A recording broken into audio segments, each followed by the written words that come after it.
Hey there, and welcome to Dungeons at Dark, where I, your Dungeon Master Andrew Taylor, sit around and play my favorite game, Dungeons and Dragons, with some of my absolutely favorite people that you see in front of you. However, we're missing one tonight. Tucker decided that it was more fun to go to a roofers convention than it was to play Dungeons and Dragons with his best friend. Literally, We don't hold grudges either, so this will definitely not carry over to future sessions.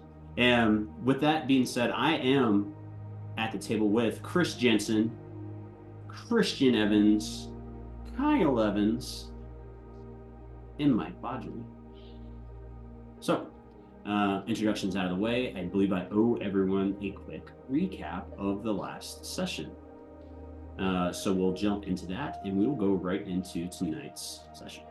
So last week we began in the immediate aftermath of your robbery of the High Watch Library. You guys landing safely in the park of High Watch, adjacent to this large tower library system. You go out the windows, you land safely, you identify a tree in Vinsire using transport via plants. It gets you guys back to your safe house, your bastion. You guys exit through the large willow tree on the edge of the property that's adjacent to the lake, and immediately have a conversation. Make your way to the arcane study in with Henry, divulging some of and portions of his past to the party. Very secretive. Henry said a lot of words. Wasn't a ton of fresh information, but there was some new information in there, like a birth name and things of that nature. The party seemingly less than satisfied, I would say, with some of the answers that they got from Henry's side of things.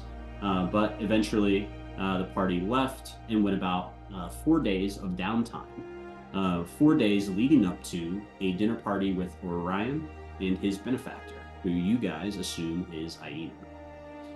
As you make your way through your 3.5 days of downtime, we do some shopping, we get some alchemical ingredients, we make some potions, and we do some studying, discovering a little bit of lore on the celestial orb, just some mentions of it in some archaic tomes from the library.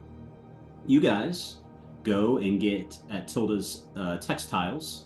You meet who you thought was Tilda, who put you in some very outlandish, shall we say, Met Gala-esque outfits and ensembles. Most of you not liking basically anything she put on you. And as you search the back room, realize that this was not Tilda, that the real Tilda was in fact gagged and bound on the floor, and this was an imposter.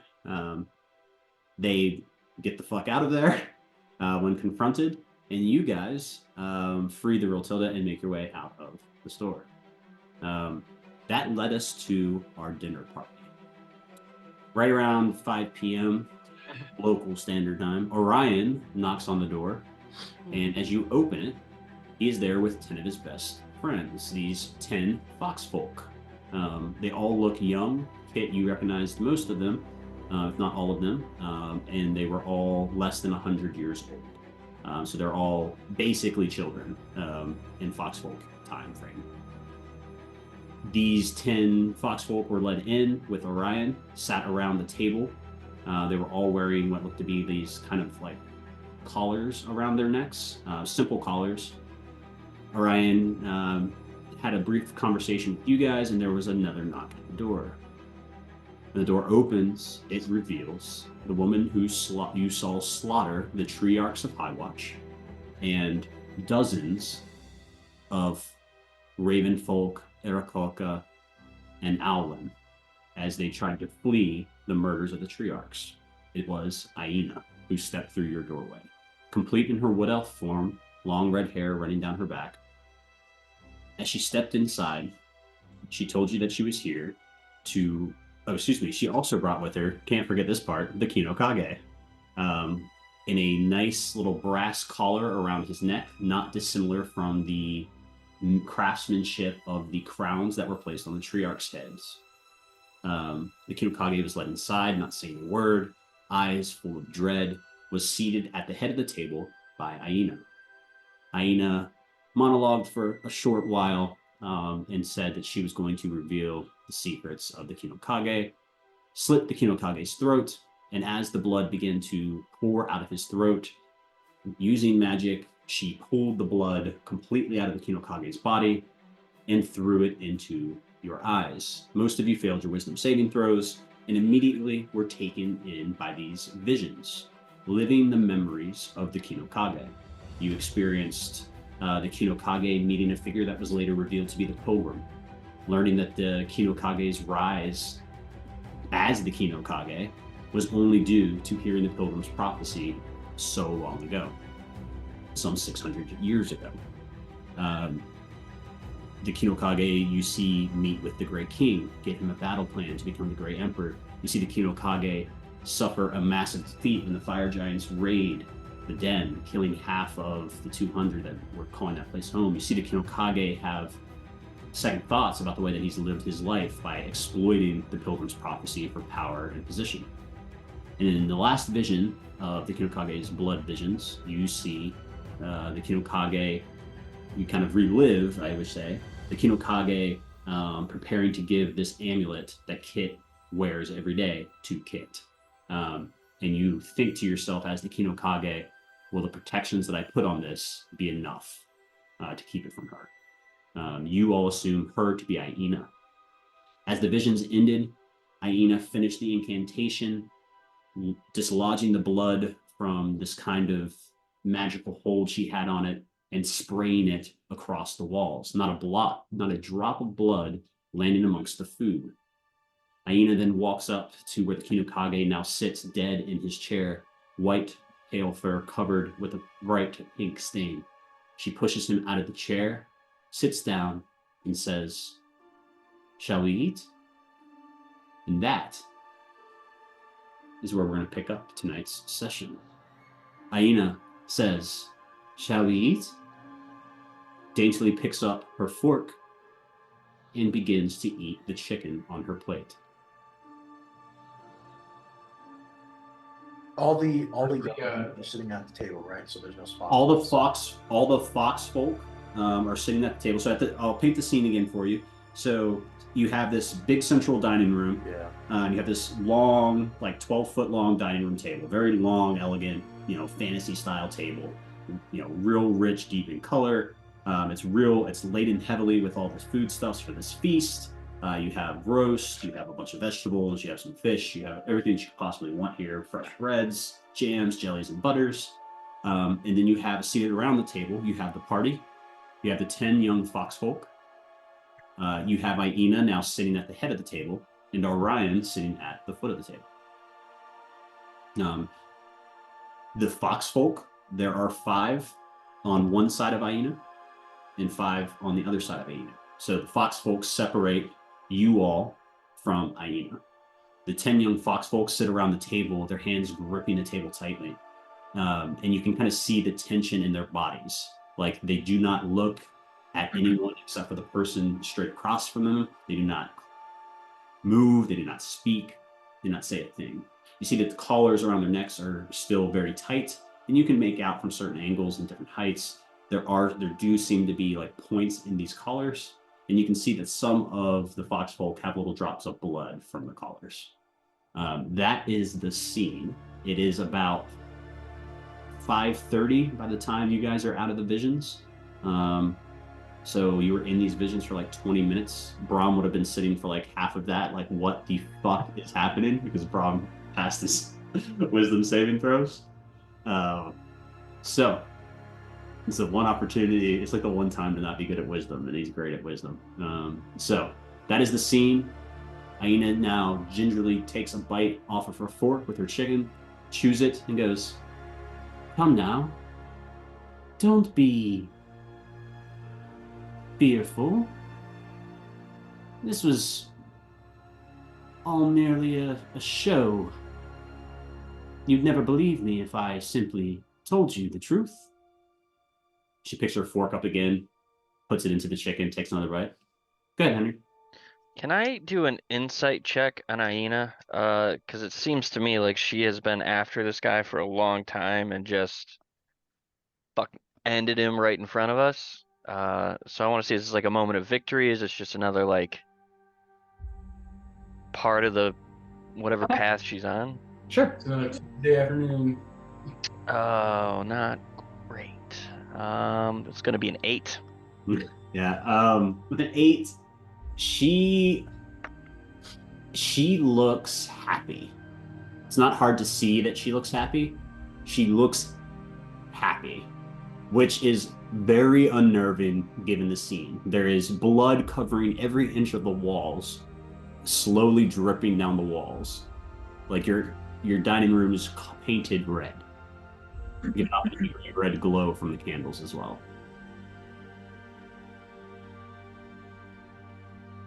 Okay. Is the Kino Kage still just like slumped on the ground next to her? Like what? Oh, he's just the Kirokage's body is just a pile, a pile brushed off next to her in the chair.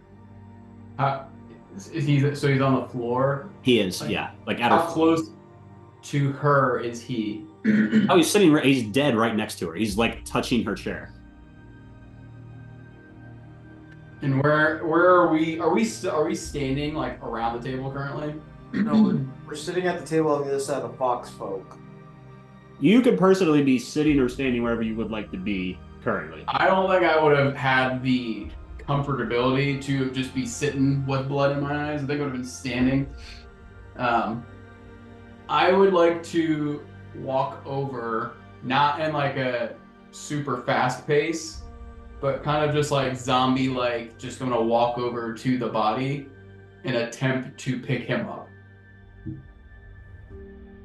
Like not in any like aggressive manner. I just want to try to pick up his body.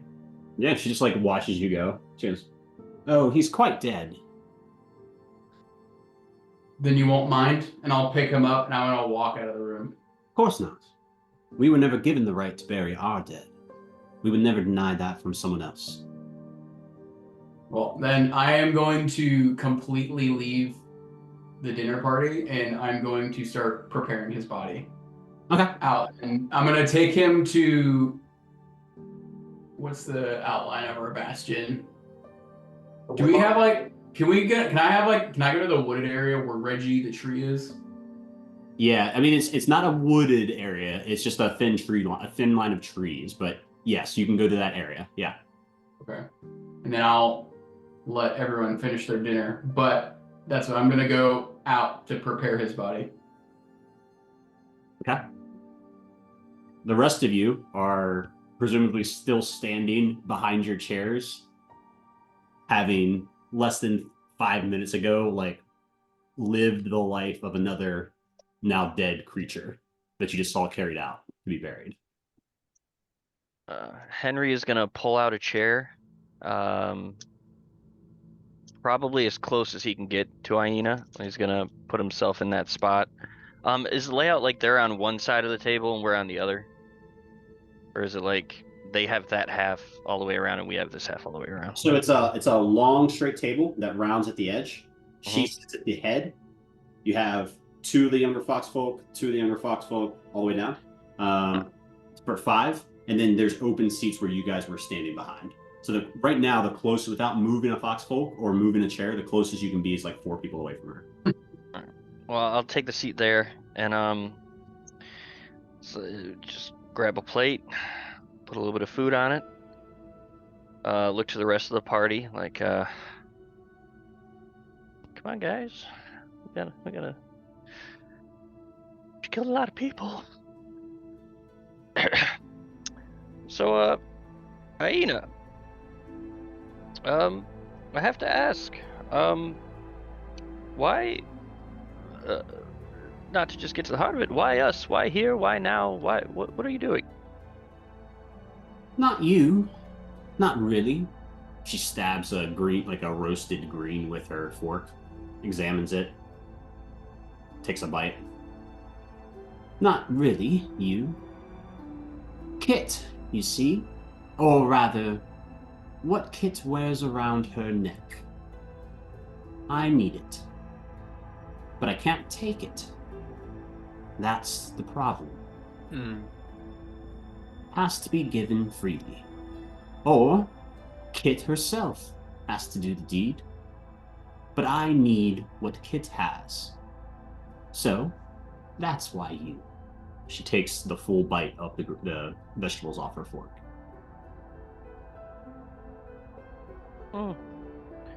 So, it's all about Kit.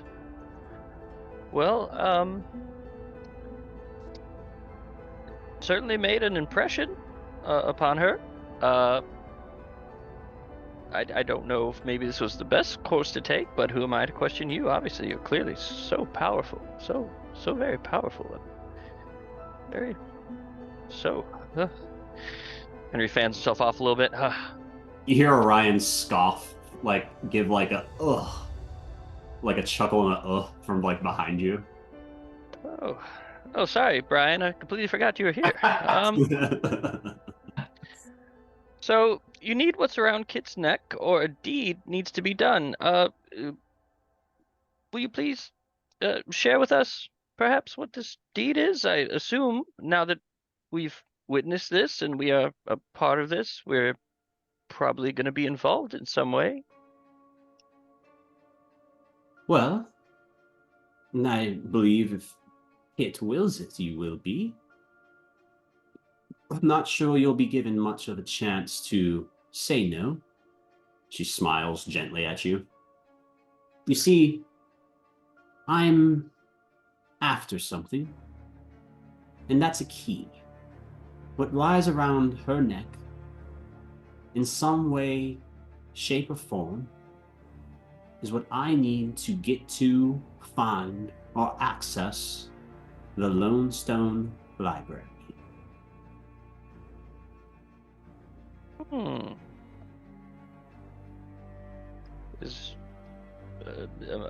confused on how an amulet can help with that. Is it some sort of... Is it the key? Does it direct you to the key? I don't know.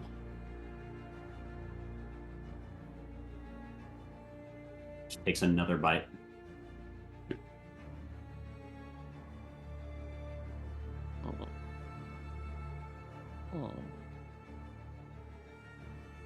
Where is this library? I don't know that either. If I did, well, this would be a much different conversation. Do you have a clue that can help us? Well, I had hoped. She looks at the small trail of blood the Kinokage left on being carried out. She goes, I had hoped that the Kinokage's memories would answer those questions for me. Alas, he, like his Inari before him, held only half-truths, even in death. What I do know is that the Lone Stone Library is somehow connected to the disappearance of the giants. But I promise you, that's all I know. You see, it wasn't so long ago, I was a prisoner. And in the short time, those years that I've been freed, this is all I've been able to scratch.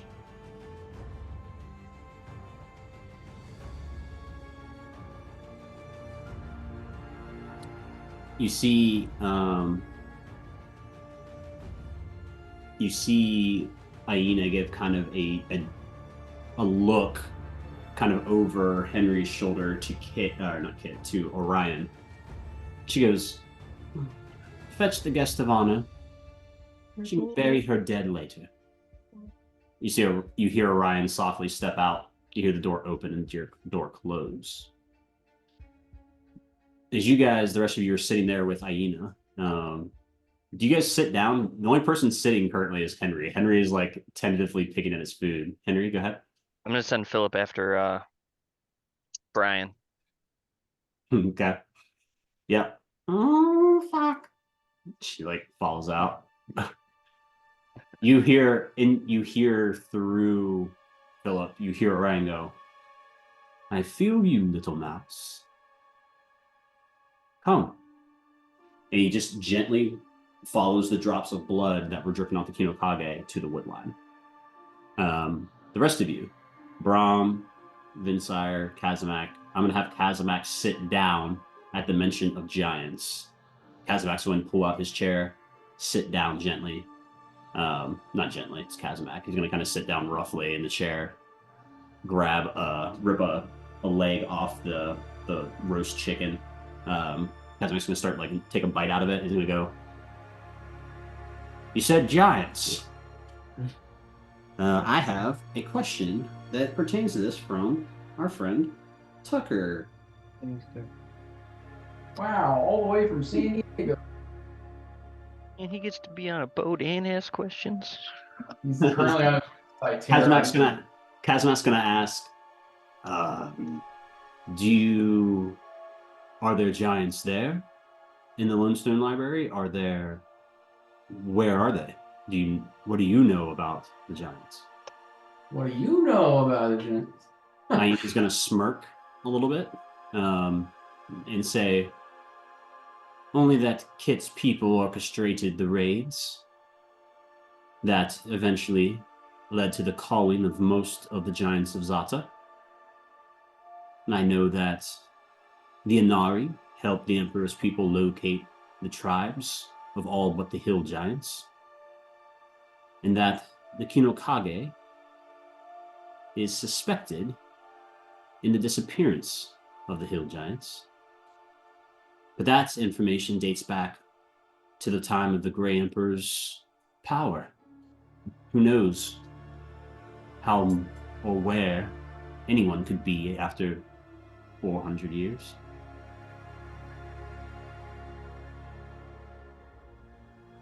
Kit, as you are softly digging a hole with your bare hands, like, no, you got a thing? No, I was about how far can I get in prepping whatever I'm doing. Not far. Then I would have if I would imagine that was like 5 minutes, so I probably got to the wood line, and I would have laid his body down, and I'm going to build like a, I don't know, kind of like a mix between like a old Roman funeral pyre, but also the pyres that you'll see at like off the Ganges where people will go to be cremated.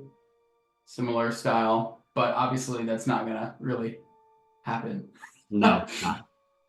So Orion walks up. Kit, as you're like kind of like in the very early stages of like trying to do this, Orion's gonna walk up. Just softly, he's not like being stealthy at all. You hear branches breaking as he walks through the wood line, finds you and goes, "Kit, unfortunately, now is not the time for grieving. Not quite yet. There's work to be done. Naina needs you. You are being summoned back to the diamond." And she's gonna continue working. Her ears will be like cocked backwards, listening. And if I don't, and she's gonna continue doing what she's doing. If you don't, I will have her systematically butcher every last foxfolk in your home. She'll put her hands like sitting on her feet, like on her heels. She'll put her hands like on her lap, and sigh, and just, "Can I at least put him indoors?" No. And she's just going to stand up and walk towards the house. Orion, Not even looking at him or paying him any mind. as Orion waits for you to pass him, gives you about 5 footsteps and follows gently behind. As he goes, he turns back to Philip, who's hiding and shitting her brains out in the woodline, and goes, "Come, little mouse. You wouldn't want to miss what comes next." And strides off following Kit. The rest of you, do you guys sit down, Vinsire, Brahm? Nope, I'm standing up. I think seeing Henry and Kazamak, I would just like, okay. I'm not gonna eat though, because this is fucking crazy. I would like to kind of like go stand in the corner. Okay, you can stand in the corner. That's crazier than what I said. Yeah, you go stand in the corner. Aina kind of looks around the table and sees that like her and Henry are the only ones eating. She goes, "Please, you wouldn't want to waste your staff's hard work. Eat." She looks at the foxfolk. I said eat. They like quickly like scoop food on their plates and like you can see that they've been well fed. Like they're not starving by any means, but they like just focus on the food, heads down on the food. Private basic training. Don't look up while you're doing. So, what else? Surely you have more questions. The door opens. You guys see Kit kind of shuffle in with Orion a couple of steps behind. Henry Phil rattles into the fucking room like a Scooby-Doo cartoon, like slipping on the blood that's pulled at the wall, like, shit, oh, fuck, oh, it's on my paws! Fuck! Ah! You see like little rat paws like leaving blood. Like, ah! She like goes to like climb back up on top of you. Immediately stop her. Like, no. Oh, that's such a girl. Fuck you. Prestidigitation. And fucking clean yourself up, Philip. Jesus, the state of it. Kit, the foxfolk as you enter kind of like look at you. And for the first time, they're gonna make an insight check. Kit and Kit alone. Wow, my dice aren't even out. What am I doing? You gotta get your dice out. It's like I took a 2-week vacation in Hawaii.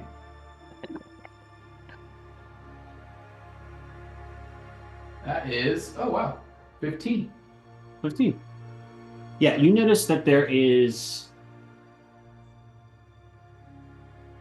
fear in your kin's eyes, but there is also curiosity is a good word for this. Aina kind of like your echoes back, Kit.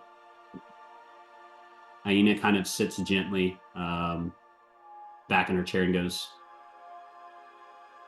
Kit, I understand that this is traumatic, violent, and quite possibly disgusting to you. But understand that if I thought that 300 years of indoctrination could be broken with me simply saying the words, I would have. I would have imprisoned that man in stone for a millennia rather than kill him. To do to him what he's done to my people, devoid him of every ounce of their humanity. But I believe we learned something here today. We learned that your Kino Kage exploited the prophecies of a madman to bring himself into power, to bring the Great Emperor into power. She looks at Casimir. To call the giants.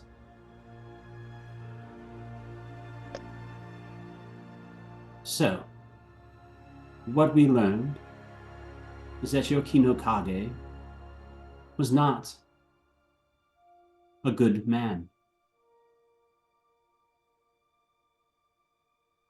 And only good men should be mourned.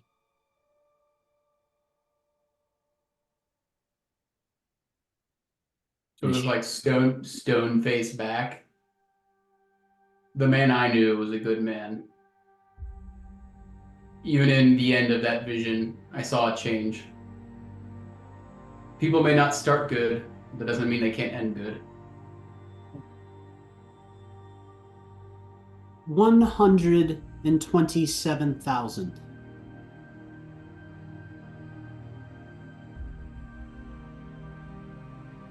Everyone at the table like looks around. 127,000 elves were exterminated in the hunt for me in my so-called weapon. We saw, all of us, the man you call good deliver that plan to the Grey Emperor, who then went on to extinguish 100,000 souls. And what makes you different? Oh, I am no different. I am a weapon. The only difference is that I was not forged by the Pilgrim's prophecy directly, like Yokino Kage. No, I was made by Yokino Kage. She rolls up her right sleeve. She rolls up her right sleeve, and all the way on the bicep is a brand. It's an old brand, a very old brand. It is an arcane circle that has been branded into her flesh. It is pretty easy to translate. Most people have seen this before, a version of this before. This simply says, in kind of an old arcane language, the Arcanum Tenebrae. Oh, I was your master's brightest pupil once. He found me when I was just a girl, brought me in, trained me, and then, one day, he asked for my weapon. And when I did not yield such a weapon, my parents disappeared from the Great Wood. When I asked where they were, he said they were with the clouds. as this is going down, I want to be looking at Henry to see what his body language is like. I can roll for it, but I'd like to just be as stone faced as possible. I want you to roll for it. It's not a. So you can make an insight check, Mikey, but there's Okay. nothing for him to roll for. He's Okay. not lying. He's just. I just want to see if there's any reaction out of him. An insight check is A 16. how we do this. The 16, I'd say you could probably peer a little bit around the veneer of the facade that Henry is putting on. But I'd say for the most part with the 16, Henry looks 50-50. and then he just looks like everybody else does. 50-50. Pretty fucking flummoxed at what's happening. The last 30 minutes have been fucking buck wild. And Henry is no different than anyone else in the fact that Is this garlic butter on the chicken? That's This is delicious. I must. Oh, yeah, we did cook too much. Oh, my hands aren't usually this shaky. But Aina kind of just, you see her kind of like look at the food, kind of peer around. She goes, "Would you mind?" To Vinsire, you have this plate of potatoes in front of you. She goes, "Those look delicious. Would you mind passing them?" Yeah.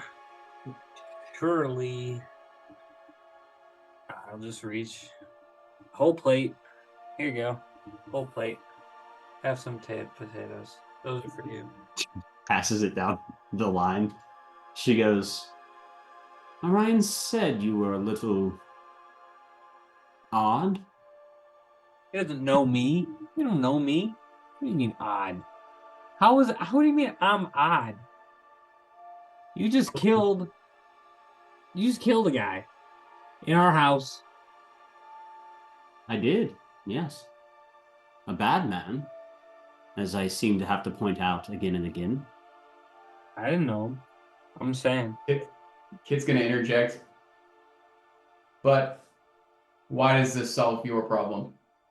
By creating countless problems, not only for my folk, but the bird folk as well. Oh. Well, that's a double-bladed question, so let's handle Or, it at a time. or even the elven people living with the bird folk. I understand your history, but how does that solve any problem? Oh, well, That's a quite simple one.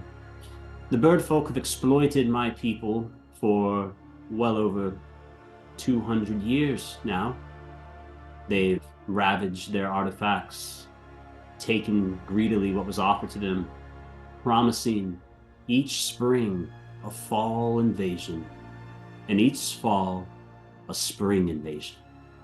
And on it went, until nothing remains of the elven people in High Watch except for rags and lost dreams. They sold the legacy of my people for nothing. The sympathizers, those that support and furnish with elven goods, had to be dealt with. There is but one elven power now, and it is me. Your people were put on the board by your master and mine. That is all. He made them pieces in the game. He trained the Inari in the ways of the Arcanum Tenebrae. He used the Inari to build the invasion plans for the Grey Emperor. No, this is a war that has been fought for 600 years. The difference is, you're just now being made aware. And your goal is what? Win what? To what end? Win the game? To win. In the 15 years since the god sworn of Lothenstock defeated Loth, the army that she left to plague Hyzata has been defeated. The Emperor lives. Somehow, some way, he survived in Hyzata. And in the last 15 years, they have been rebuilding. Quietly, inland, out of sight from ships that dare the coast. He is the threat. If he were to regain power, he would stop at nothing to find the celestial orb and choose true godhood. I would find the orb and use it to kill him.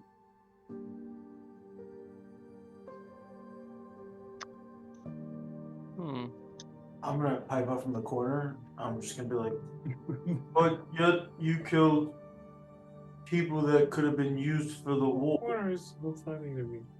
That you say is coming. Oh, but you don't seem to understand, my long-eared friend.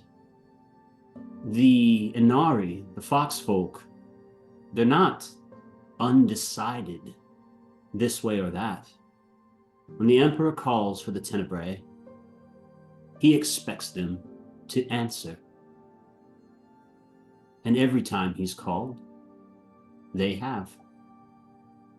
I could not allow an enemy nest of 400 to stake its claim to my woods. Would Deboria allow a clan of outsiders with false gods to set up within its borders? I believe we both know the answer is no. I'm gonna avoid that question, and I'm just gonna go, well, where is the Tenebrae currently? Most of them 6 feet under. I saw to the calling of the Inari myself. Tenebrae, well, those that think that they are Tenebrae in the last 200 years truly have no understanding of what it is their legacy truly is. They're simply power-hungry magicians. She then kind of transitions back to Kit.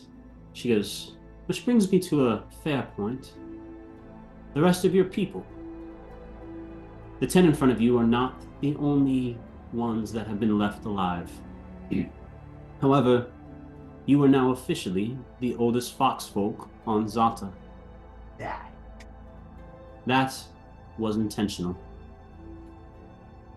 In the visions, you saw a change of heart for our master.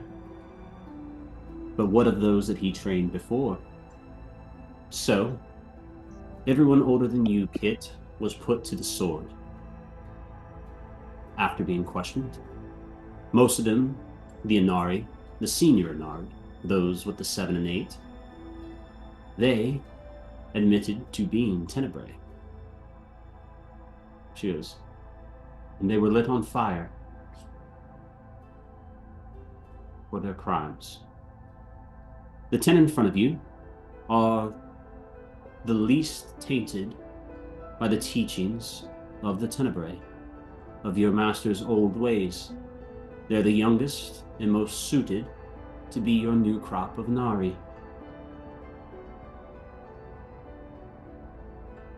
She takes a bite of the potatoes that have reached her from Vin's ire. She goes, I was right. Delicious. Hate to be that guy, but we gotta get the blood. If the blood sets into the wood, it's gonna stain, and then rather have to replace the planks or get a throw rug to cover where the stains are, and they're just in an awkward place. So if you don't mind, if that's all right, if we get someone in on that right now. She kind of like gently sighs, like kind of like, fine, I'll take care of the blood on the wall kind of sigh, like,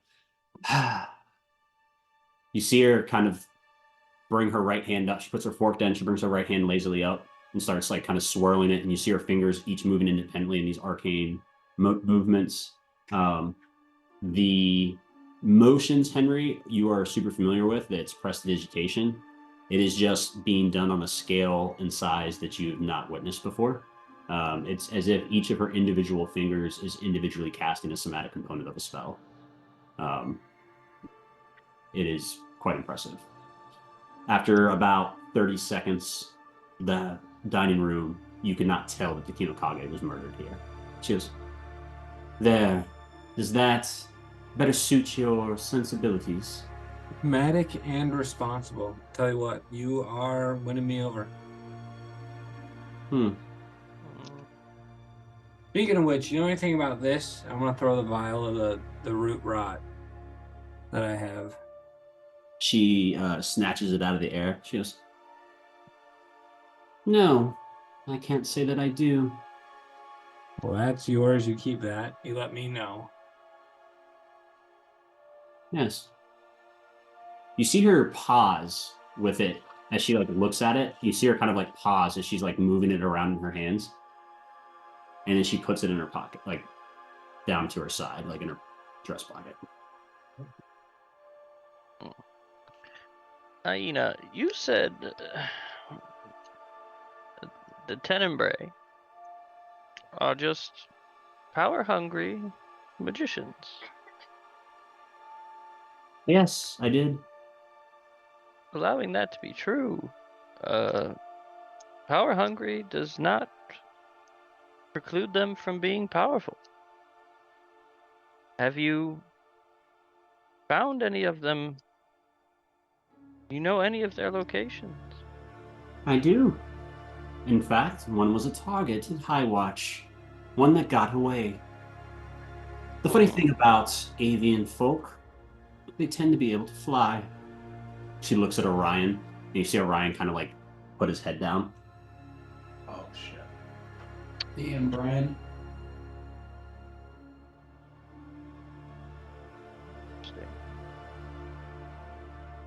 You still haven't answered my question. What, after everything's done, what is your end goal? You can't truly ever win the game. It's continuous. It's enduring. Oh, Someone else will become a problem.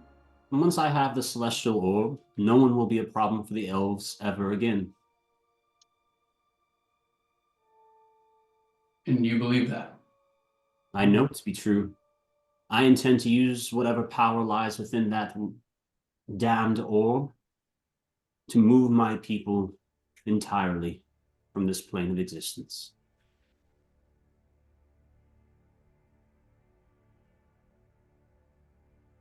Yeah, go ahead, bro. I didn't. I thought you were gonna keep going, so I just kind of waited for my turn. I'm gonna be the idiot in the room since I'm not from this region. When you're standing in the corner. Yeah, because I don't know what the fuck is going on. Because obviously everyone has a clue. What Brahm's thinking right now is just like, what the fuck did I stumble in upon? Because everyone, I can tell that everyone kind of has an understanding of their race on this world being affected by this, except me, where I'm just like, okay, this is fucking weird. But I'm just gonna be like, uh, I'm gonna be the elephant in the room. What is this celestial orb? Everyone talks about it. I've heard things about it. What is it? Well, I assume it's a orb of divine creation. I assume because, as I've told anyone who would listen over the last 600 years, I never seen the damn thing. Wherever the pilgrim got his prophecy, that part, at least, was flawed. And yet you'll bet against it, knowing what it does, even though you know very little about it. You know what they say when you assume. You become an ass, Vinsire. Pretty sure that's what they say. I knew it was something. Well, with the right knowledge, even the most powerful of artifacts can be bent to one's will if possess the means to do so, which clearly, Aina, you possess great means. I think maybe I'm just a little confused on what it is exactly that you need from Kit, other than for her to do a thing to find some kind of library. What Yeah, so it's quite simple. She puts her fork down, puts it over her plate, and pushes the plate forward. She goes, Kit, you are the new Kino Kage. As the oldest of your people, it will of course fall on you to secure their livelihoods. I intend to leave the wood when my job is complete. It will need a caretaker. I intend for you and your people to be that caretaker. In the meantime, you'll carry on as you were. You will follow the path of the pilgrim as best you can. You'll uncover his secrets. You'll find the Lonestone Library. Find what power Kit's amulet has.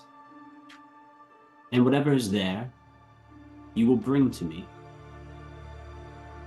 Or I will eliminate the remaining 200 of Kit's people.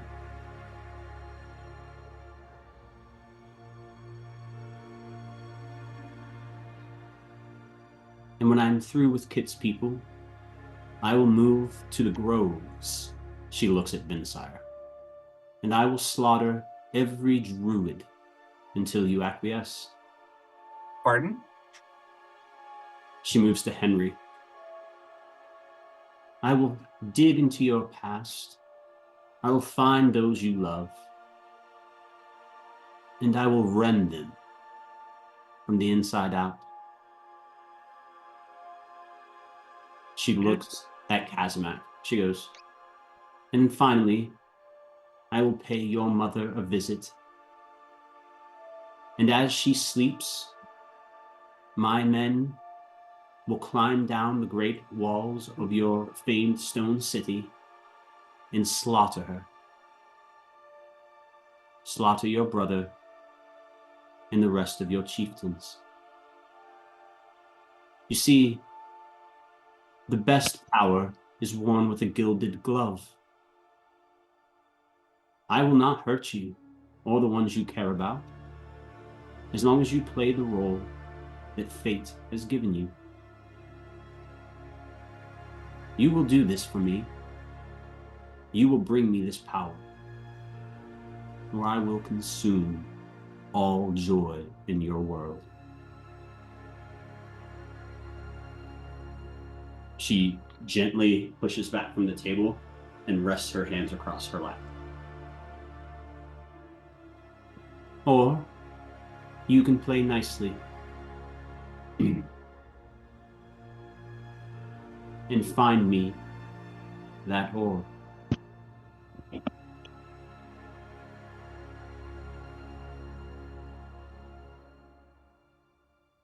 And I'm sorry, I clearly missed something when I was outside.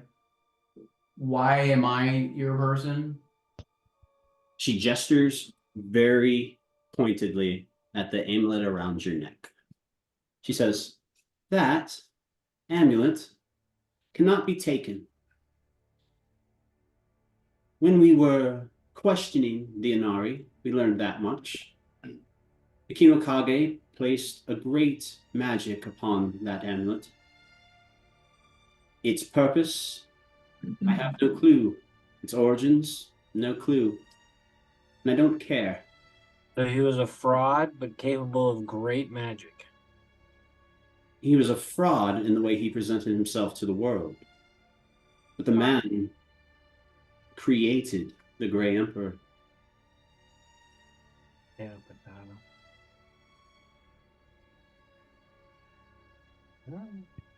So, do we have an accord? Do you have more questions? Really, I'm on borrowed time at the moment. She looks outside as the sun is setting. She goes, we have maybe 30 minutes before I have to leave. nighttime early? I have What is it? business.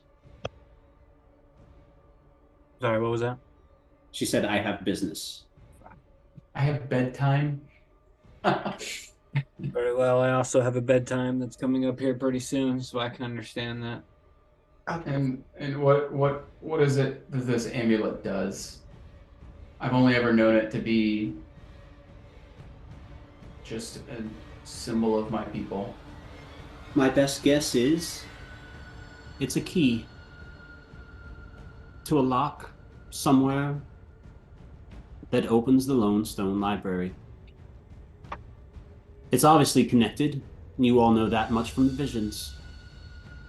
The Kinokage wasn't able to hide everything, but he did shield from us what that thing does. But I know that it cannot be taken from your corpse or otherwise, or this would be a much different dinner.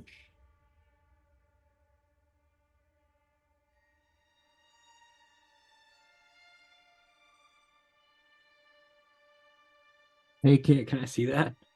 No, I'm just kidding. He's gonna look at Aina and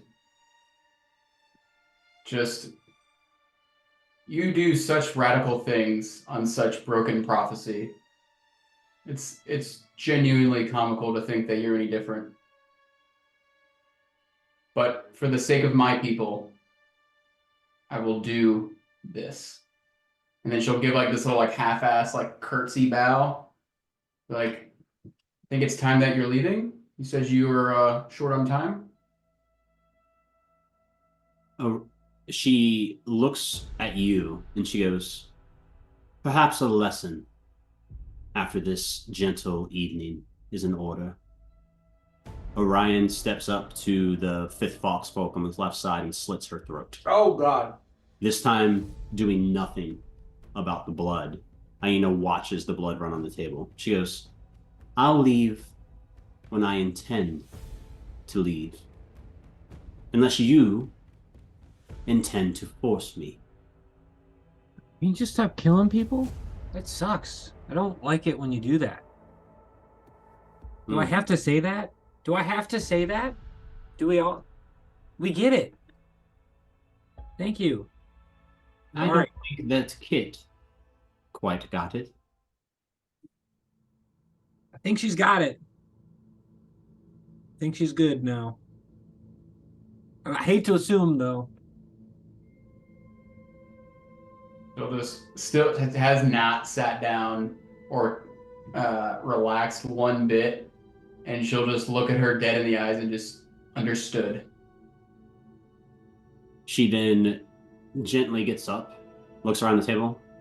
Is there nothing else? Looks at Brahm in the corner, makes eye contact with each of you. Now's your chance if you have anything you want to ask Aina. I asked her my thing already.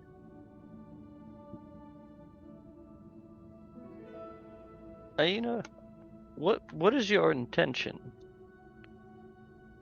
with the rest of the world? Besides the elves, what is your intention with the other people? With the Tenebrae? To abandon them to chaos. I will find a home for the elves. I will use the power of the orb. I will slay the Grey Emperor, and I will move my people to a new home, one that is kind. Moses.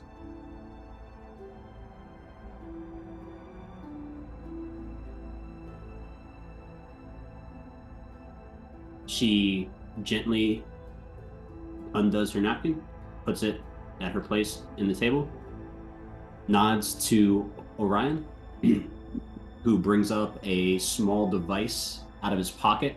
Almost looks like a pressure thing. It's like this odd brass device. You see him press it, and all 10 collars, including the one around the dead fox folk's neck, detach. You see tiny little red marks of anger where the needles of the pain collars had been attaching. She goes, "We'll be in touch. Kit, you know how to reach Orion. Do let us know if you make any headway." And just as quietly as they entered, they exit. As you watch out the window, you see them step maybe 20 steps out.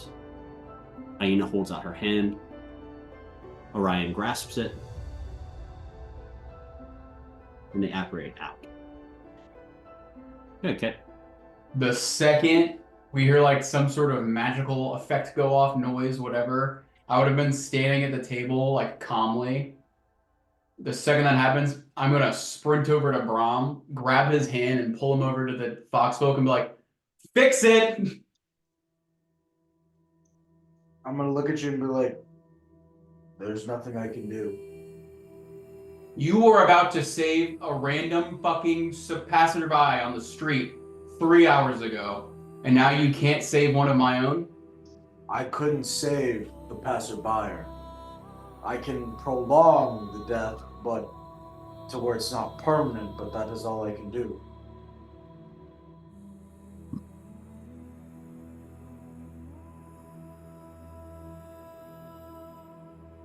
Well, She's just gonna like completely. how long has it been since the third has been slit? Less It's than been like a minute, right? Only a minute. I mean, I'll try revivify. Yeah. Actually, I can't because I don't. You don't have diamonds. I don't have diamonds. A prisoner. Then back to what I was doing. Just out of pure anger, she's like, "Then what fucking good are you?" And then she's gonna scoop up the body and then walk outside. So, as Kit scoops up the body, and as you guys kind of are settling in, Doreen comes around a corner. Doreen has not been here for any of this. She has been in the backside of the house cooking. Who wants cornbread? But she is now carrying. Doreen comes out with a 3-tiered chocolate cake. Oh God. She's a halfling. It completely covers her face. She can't see anything in front of her. She goes, "A little help here." Fuck you for doing this to me right now, by the way. But Oh, Noreen, yes, let me assist you.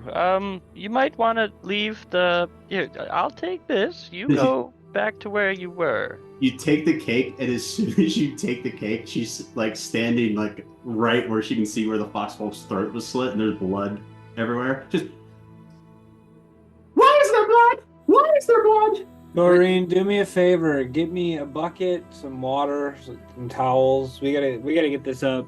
The blood, if it gets into the wood, we're gonna have a real carpet situation. We You don't have wanna like have a to do piece of shit bastion that's falling apart, but I swear to God, if the wood gets stained. We want to Doreen, keep it original, right? We want original hardwood. If we gotta only replace a few, We literally massacred like 10 people to get this bastion when we first came here. yeah, we got lucky. Look how nice the floors are. See how much work was I put in on these floors? You know what? You guys take a look at the floors for the first time. And the floors, they do look really fucking good. Insider's not wrong. Floors are like the floors. Immaculate, hardwood, oak. Yeah, the floors are fucking. The bones of this house are good. Original, all original. Yeah. All original. But Holy shit, is that copper piping? Fuck! but as Doreen runs off to get the cleaning stuff, you guys are left sitting around the table with your dessert. I'm gonna create and destroy water on the blood. I'm gonna dilute that pretty hard. I'm gonna sit down and then I'm gonna try to sit across from Vinsire, Henry, and Kazuma? Kazimak as they're sitting at the table. 10 gallons of water. I'm just gonna look at you guys and I'm gonna go, so everyone has a secret.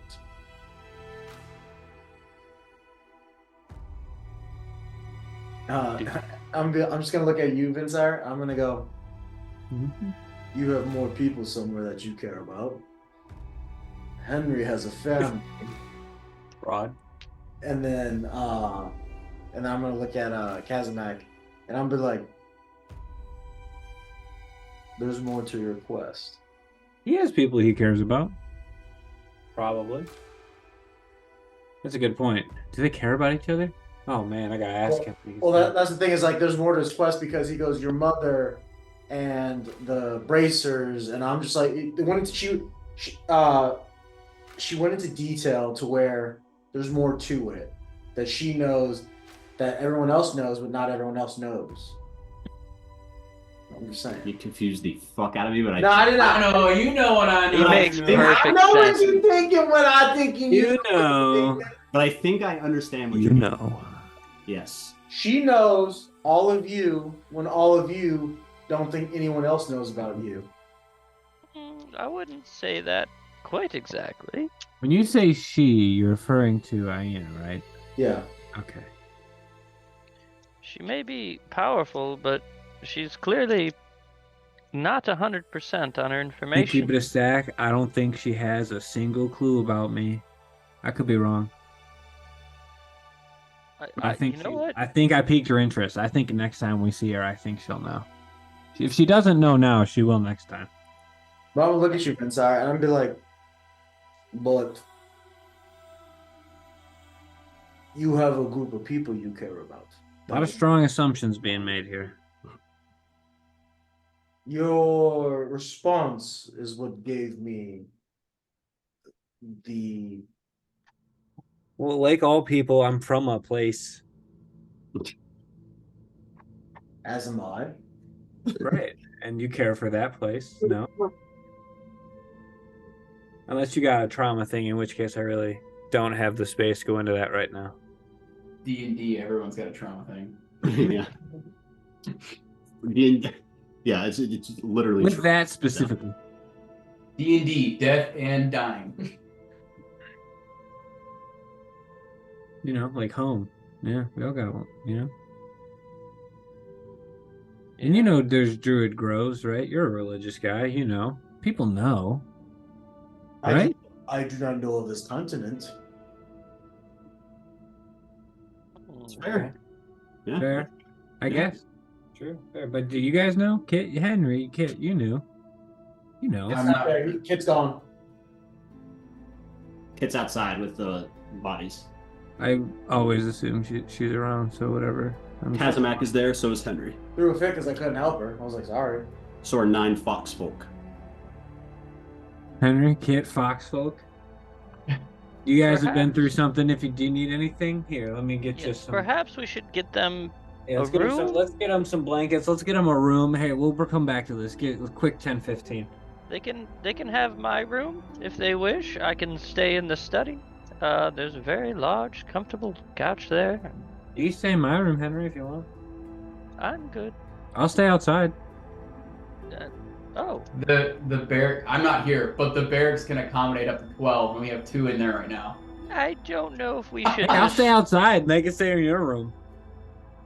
No one's here to really enlighten us on the strategic capacity of our kind of assets. So Do they appear like obviously Kit would know like the maturity levels? Do they appear like children to someone who's not a fox folk, or do they appear like mature adults? They appear like mature adults. Like they would Okay. basically like mid-30s. Okay. Okay. I'll go outside. Well, I'll go outside. I'll go find Kit, who's probably in great shape, really in a chatty mood, probably having a great time. So in the 10 minutes that Kit left with the second body, in that time, Kit, you had time to gather supplies for your pyre, but I'll let you kind of describe what you've been doing for 10 minutes here. I would have really just started like gathering. It's kind of like a weird mix of like wood, but also like brush, and just it'd be like a really smoky fire when it goes off, if you know what I mean. Like a lot of green in there. So I've kind of pilfered the garden a bit, been stealing plants and such. I don't really care if Vinsire's upset about it. So now that I have 2 pyres to build, it'll be the Kinokage will have sort of this like, I don't want to say grandiose. It's more so just like in stature, it's larger and it has more greenery. But that's not to say that the smaller one for the 100-year-old is not just as nice or ornate. It's just purely stature and height of the pyres. But I don't know how much of that I could get to. So that's what I would be going towards, if that makes sense. But the bodies are very nicely laid next to each other, kind of just like hands overlapping themselves, like in their lap, laying on the ground, as if they were just like calmly sleeping. Okay. And I've also, the one collar is off, but I've taken the collar off of both, if I could have. Yeah. You can pry it off. Vinsire, as you walk up, you see Kit's about, not say, it's a pyre. It's not like it's not hard to put together here in the wood line with sticks and everything. So you'd see Kit about halfway through building his pyres. He's got the Kinokage's pyre like laid out and ready to go. The body line next to it, next to that is another body. And she is working diligently on the second pyre. Great. All right, you need a hand? No. I'm not trying to be rude, it's just they're my people. I will deal with this. No, yeah, we were just talking in there. Because you just kind of left and they were standing there. Kind of awkward. What if you had a plan for them? What you wanted to do with them? She'll like stand up and just like put her hands on her hips. Kind of like she completely forgot about him because she was just in like a fury. And like kind of like look up and be like, why? And then there's space in the barracks, isn't there? Travis and Michelle can like make room. They're new recruits; they can get used to it. All right, you got. I'll go find Travis. I'll go find them. You let me. Yep. Yep. They're much safer here than anywhere else. I don't want them. They're not to return to the Bleeding Wood. Oh, definitely. I figured they'd stay. We just didn't. Forgot about the barracks. To be perfectly frank, I was gonna sleep outside. Henry was gonna sleep in my room. It was gonna be a whole thing. Continue. Travis. So Vinsire runs off to the barracks to get that set up. Henry, Brahm, you guys are probably inside, kind of like getting names, talking to people, the Foxfolk, kind of trying to make them feel at home. They're about 10 minutes. Vinsire's probably gone. Comes back with the information. At this point, Doreen's come back. You guys have the stuff to clean. She also has like fetched blankets and like linens and things for the beds in the barracks for the foxfolk. One of the foxfolk is kind of like taken on, kind of like the pseudo leader of the group. Kind of walks up to as Vinsire, Henry, and Brom and Kazmak are kind of like standing there. Walks up to you guys and goes, "Name's Arteus." Puts up a tiny little red furry fox hand, shakes your hands. Goes, "We appreciate you taking us in. It's not been easy." And Nain is steadfast. Bless you. Can only imagine. Terribly sorry what happened to you, your friends, and what you've had to live through just tonight. Can only imagine what the rest of your experience must have been like. Is there anything we can do for you? Do you need anything specifically right now? Kind of looks at a couple of the foxfolk and his group. Arteus goes, looks around, looks at you, goes, "A good night's sleep and a lot of knives." I'm for some reason incredibly hesitant to offer you that second request. As that's happening, I'm looking at Vinsire. No, Vinsire. What's this kid doing out there?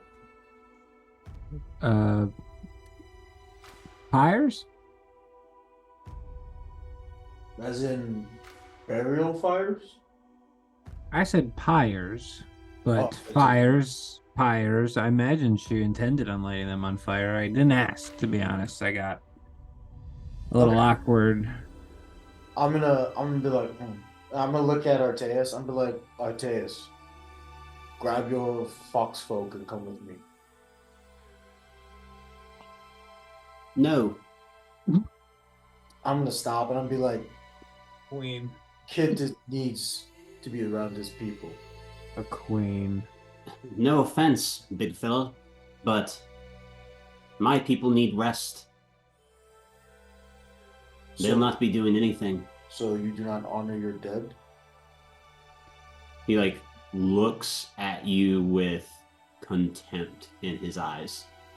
Like you guys see the little fist ball into for his hands ball into a tiny little fist. What's this? And he kind of takes a second. He says, "We've been grieving for a month. We watched as the Inari had their tails cleaved while they still lived. I watched my mate questioned and murdered. We're past grieving.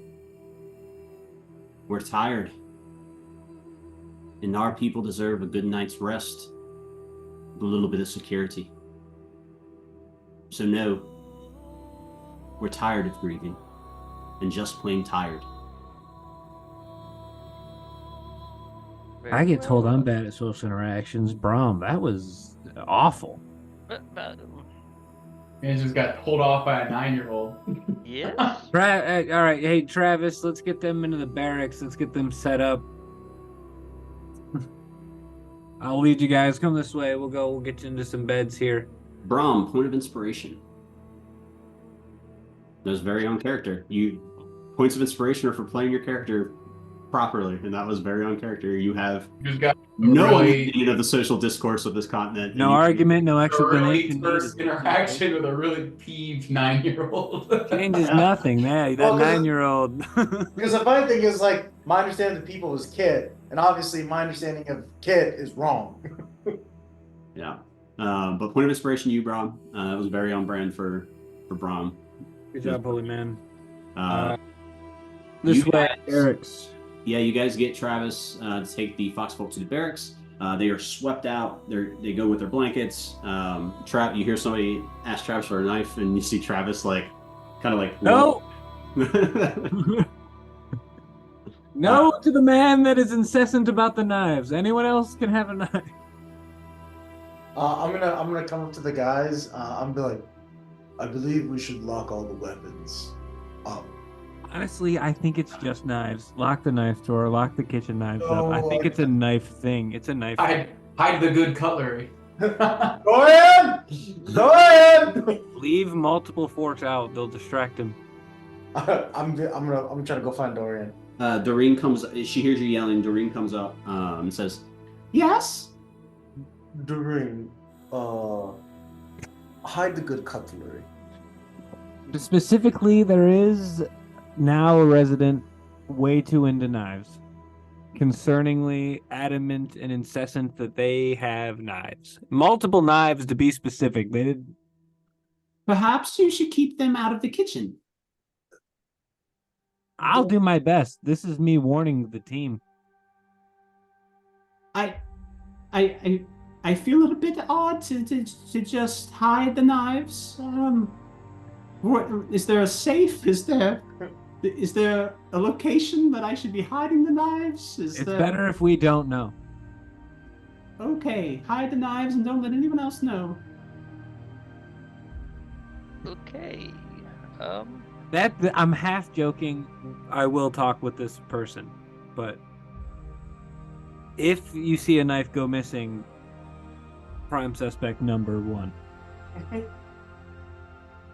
Yeah.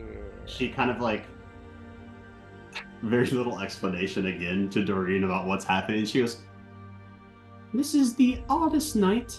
And she, All right, like, Doreen. So what turns off happened the- is Kit's people, apparently, from my understanding,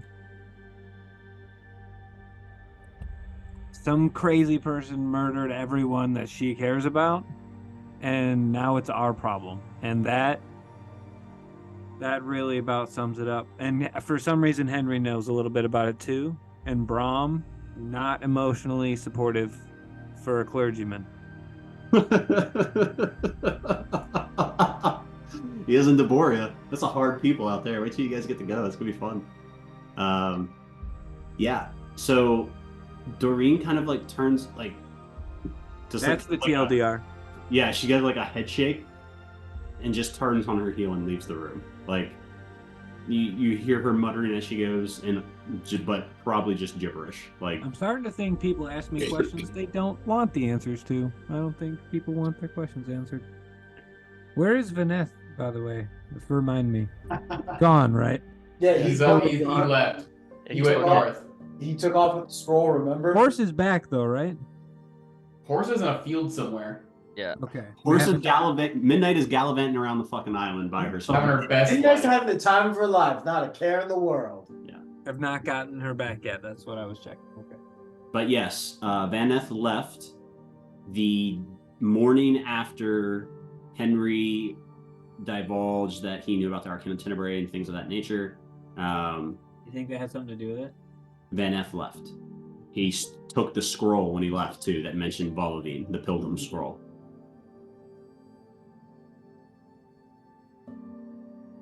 We'll never see him again. That won't bite us in the ass at all. That So, arc, that arc is gonna come back and hurt us really bad. Cut this in 2.5 years from now when this comes back. Anyway. I can't wait for that boomerang to come back and smack me in the face. Oh. Gonna. Were we able to get the blood out of the wood? Make sure that didn't set in? Did my create water just getting 10 gallons out there, kind of diluting, mopping up? Yeah. Were we able to get it out? I want to make it clear. Yes, you're able to get the blood off the floor. Okay. Fast forwarding to outside, or I should say jumping to outside.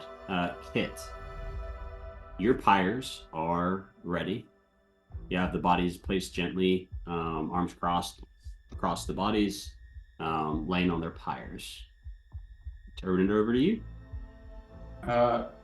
She's just going to very silently light both, and then through the duration of both the fires, make sure that just sort of like a silent vigil throughout both, ensuring that they go to cinders. And then before she, because I imagine that would take quite some time, she is going to watch all that, and then whenever that is done, she actually wants to make her way to the barracks. Because like the funeral part isn't like, it's not like a sad ordeal, because to their people, it's like it's being released back into the sacred soul. So it's like true peace, and so it's like it's not, I don't know, not a negative. It's like a release from binds. But she will be going to the barracks after. If only someone didn't act like a child. So, as you, let's stay with Kit. So, Kit, as you make your way to the barracks, pretty short walk, nothing crazy. There are no lights lit from the outside. Your two old guard are kind of like sitting on the outside, like in like makeshift, like essentially like tree stumps that have been like cut into stools, and they're like uneven. They're kind of like rocking in this uneven motion in these tree stumps, and they kind of walk like, "Hey, boss." This is Travis and Michelle. Yeah. What's going on, guys? Just settling in the new recruits. Kin of yours, yeah? Yeah. Well, Seemingly some of the last. well, they've taken to the cots quickly. Don't think many of them had a bed wherever they were from. They seem to be, well, comfortable, if not comfortable, he says. I mean, yeah, I don't think it'll be a little bit before they probably get some good sleep, but it's restful sleep. And then she's gonna like peek her head into, I'm assuming it's kind of like a great hall. Is there any of them that are like still kind of awake, or are they all just out? So these nine people have in the back right-hand corner of the barracks, they've scooted one of the beds away from the corner.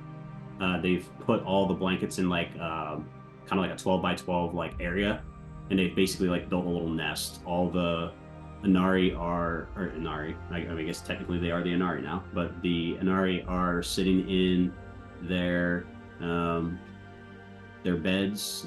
Most of them are asleep. The only one that's not is the gentleman who introduced himself to the rest of the party. It is kind of just sitting up. Do I know Arteus? You know everyone that's here. You don't know Arteus well. Arteus is like 200 years younger than you, over 200 years younger than you. What a child. It's like so in Foxfolk generations are measured by 100 years. So he's 2 generations younger than you, but was very much like on the path of like going to be an Inari at some point, like being trained to do that. Probably the most capable by far of the 9 that are here. The the other 8 souls here, you recognize them. You don't really, none of them you know well. It seems like that might have been intentional.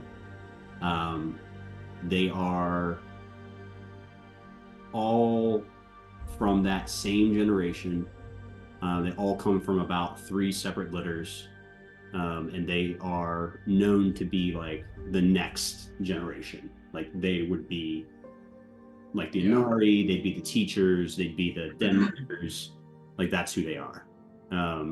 As you look at the 9 souls that have been spared and given to you by Hyena, you kind of make the recollection, or you come to the understanding that they're basically a 1-for-1 of the old council that ran the den. Like the elder council, like they're a 1-for-1 match, but they just are not from a period that was tainted by the prophecy. Well, I'm going to just kind of like quietly slink into the barracks. And is Arteus just like, is he sitting up or what? What is he doing? Yeah, he's just sitting up, like on guard. I will go to wherever he's at. I'm just gonna sit kind of like cross-legged in front of him, like kind of place my staff in like the crooks of my hip, and just like sit in front of him. Hello. Evening. How are you all doing? Sleeping. Most. I think it's pretty well deserved. Yeah, well, they've been through hell. No tales to spare, thankfully. And she's like, not, she's gonna cut the chase. So, are you taken care of? What do you need? We're fine. We have shelter, and someone said something about possibly giving us knives to defend ourselves, which was nice. I'm gonna yell out to Travis. Have you given them their knives yet? No, boss. The other person said not to give them the knives. I'm gonna fine fella. I'm gonna look at Arteus. Like, oh, shame. I'm gonna go, and I'm gonna like hop up, do a little pull up to like the rafters, and I'm gonna just like grab this like when people have like spears wrapped up in like leather canvas or like wax canvas. She's gonna bring that down, and just like unroll it, and there's going to be, I would say probably like a mixture of like size and like kukris and just regular knives. And then she's gonna like, yeah, it's really just a shame that they can't have and like, you know, anything to protect themselves. And I'm just gonna like roll it back up and then tuck it underneath his cot. Yeah, he just kind of quietly like nods, kind of very deeply. And then he just kind of like does a head nod, like a get out of here head, like a literally like a they're sleeping, like looks back at them, looks at the doorway, and like gives you like the not like a get the fuck out of here, but like you don't have to be here nod. I'm gonna just sort of like gesture back and then just very quietly to him as I get up, kind of lean in and be like, I'm looking to you to take care of them while I'm gone. And she'll just like put a hand on his shoulder and then turn on her heels, not even waiting for a response, and just let them be. Okay. Yeah. You leave. You I make will find the group if they're still awake.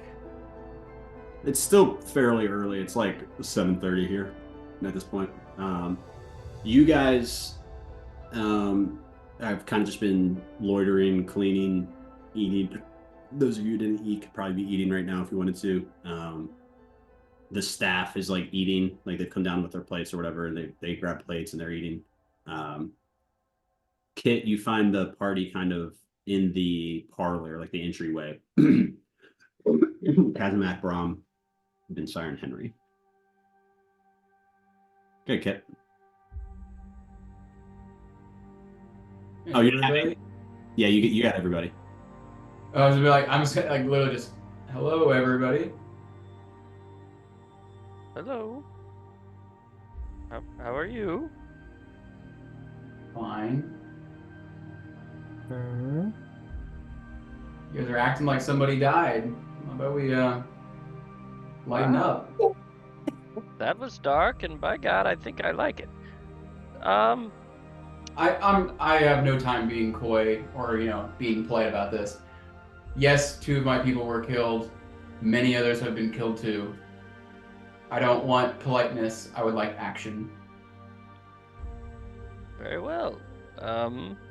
What action would you like us to take in this moment? Well, in this moment, not a lot we can do. I just mean, kind of towards the whole general purpose of this, figuring out what it is everyone seems to be after, that no one seems to know anything about, but everyone is willing to sprint towards a wall to figure out. I'm gonna walk to the door.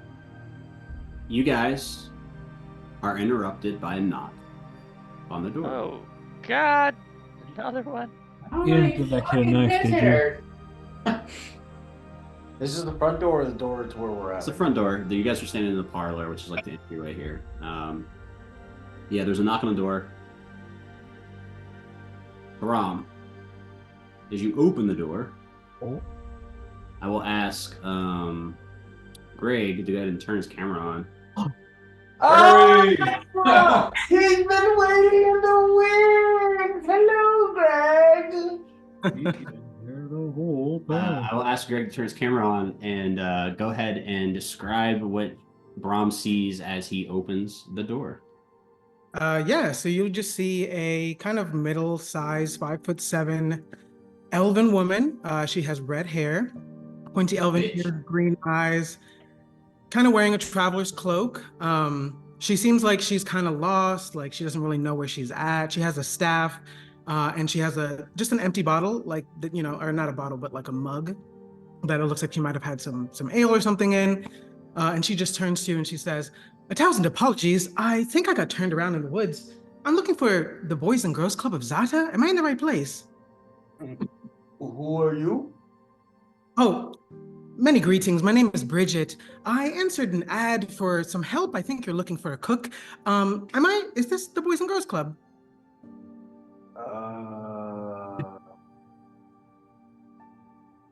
Give me 1 second. Can we see into the corner? You guys, so as Braun throws the door open, you guys are all standing right there, right? So Braun throws the door open, and this oven woman is standing in the doorway. You guys hear all of this, so you're welcome to jump in at any point. I'm the first thing I'm gonna say. Another elf, friendly, not friendly. What are we doing? Oh, Oh, I assure you, I'm quite friendly. So, first things first, guys, I spent like 4 days making that sign. It was beautiful. Did anybody hang it up? Brom, I thought you were supposed to hang up the sign. I made the sign. Did you put it up?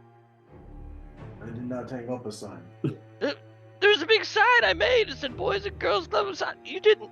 So this is the right place. Fantastic. So she just starts like walking and looking around.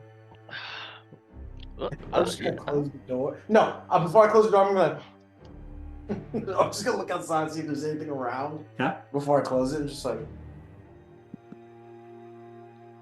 Did Doreen put in an ad? I didn't realize we were hiring. Yes, Doreen, I think is what it said on the ad. You're looking for a cook or just some general help, and I'm here to help. Just put me to work. I'm gonna lean into Vinsire's ear and be like, "So you're telling me we pay her like 200,000 gold or some stupid amount every year, and she needs more help? Maybe it's hush money, to be fair. How are we gonna pay her? She didn't even clean the blood up. You did that." That's a fair point. Hey, do you... What kind of party is this? I think I work here? I'm sorry, what was your name? And it's not a I think party. I do HR here. My name's Bridget. Well, welcome, Well, Bridget, you've come at kind of an inopportune time, and it's not a party now. It's kind of a funeral. But you say you can cook. Absolutely. What's the best meal you can make? I make a mean stew. What kind of stew? A beef and potato stew. It would have been really funny if you Well, I have not eaten dinner. I'll flick a gold her way and like, the kitchen's that way. And if you could get to it, that would just be divine. And she's gonna like sit down in like an armchair and just like slump back. Doreen is going to come, hearing her name and hearing a new voice in the house. It's going to come whirling around the corner. She goes, "Did I hear someone say they're a cook?" Hey, That's- Doreen, I will be invoicing for what I had to do earlier. I was just made aware. Yes, dear. No one asked you to clean it up. We're quite capable of cleaning up messes ourselves. We have to take care of the wood. It wasn't fast enough. Well, this isn't about you. This is about you. Well, we're all here What's to your pitch name, in. dear? That's one of my kudos. Anyway. Pleased to meet you. My name's Bridget. Bridget. Ah, well, lovely. You saw the ad then. I did, and that's why I'm here. Fantastic. Well, as Miss Kit said, have you met everyone? This is Kit. This is Henry. This is Vinsire, Brahm, and Kazmak. They are the masters of the house. The kitchen is this way. I'll show you the larder. And unless you guys snag her, Doreen is gonna take the cook to show the cook stuff. Hold on there. Oh, we just had kind of a major event happening here. Doreen, I Please thought come you were over here, processing Doreen. the trauma of what we No, just had you go through. No trauma, no trauma. But quiet, boy. Doreen, can you come here for a second? Yes, of course. Yep. I'm gonna lean down. I'm gonna whisper. I'm like, "Is the blood gone?" Very squeakily and high pitched whisper in your ear hole. No, not at all. Not even close. It's everywhere. Well, that's not even half as annoying as Philip usually is. So that wasn't that bad. But can you please please do that? I will distract this nice woman until perhaps that's done. So she doesn't think we're a bunch of murderers.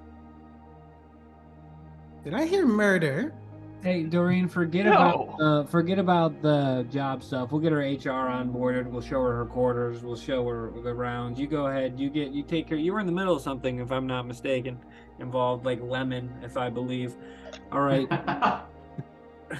Doreen, kind of being brushed off kind of hastily by Vinsire, looks a little perturbed, but will kind of just like exhale loudly and walk out of the room. Anyway, all right, Bridget, let's get. Do we have another room? That's a good question. Probably, right? I'm sure. You I'm fit sure we one have. more in the barracks. You have the room that Neff was in, that is now empty. Oh, yeah. Perfect.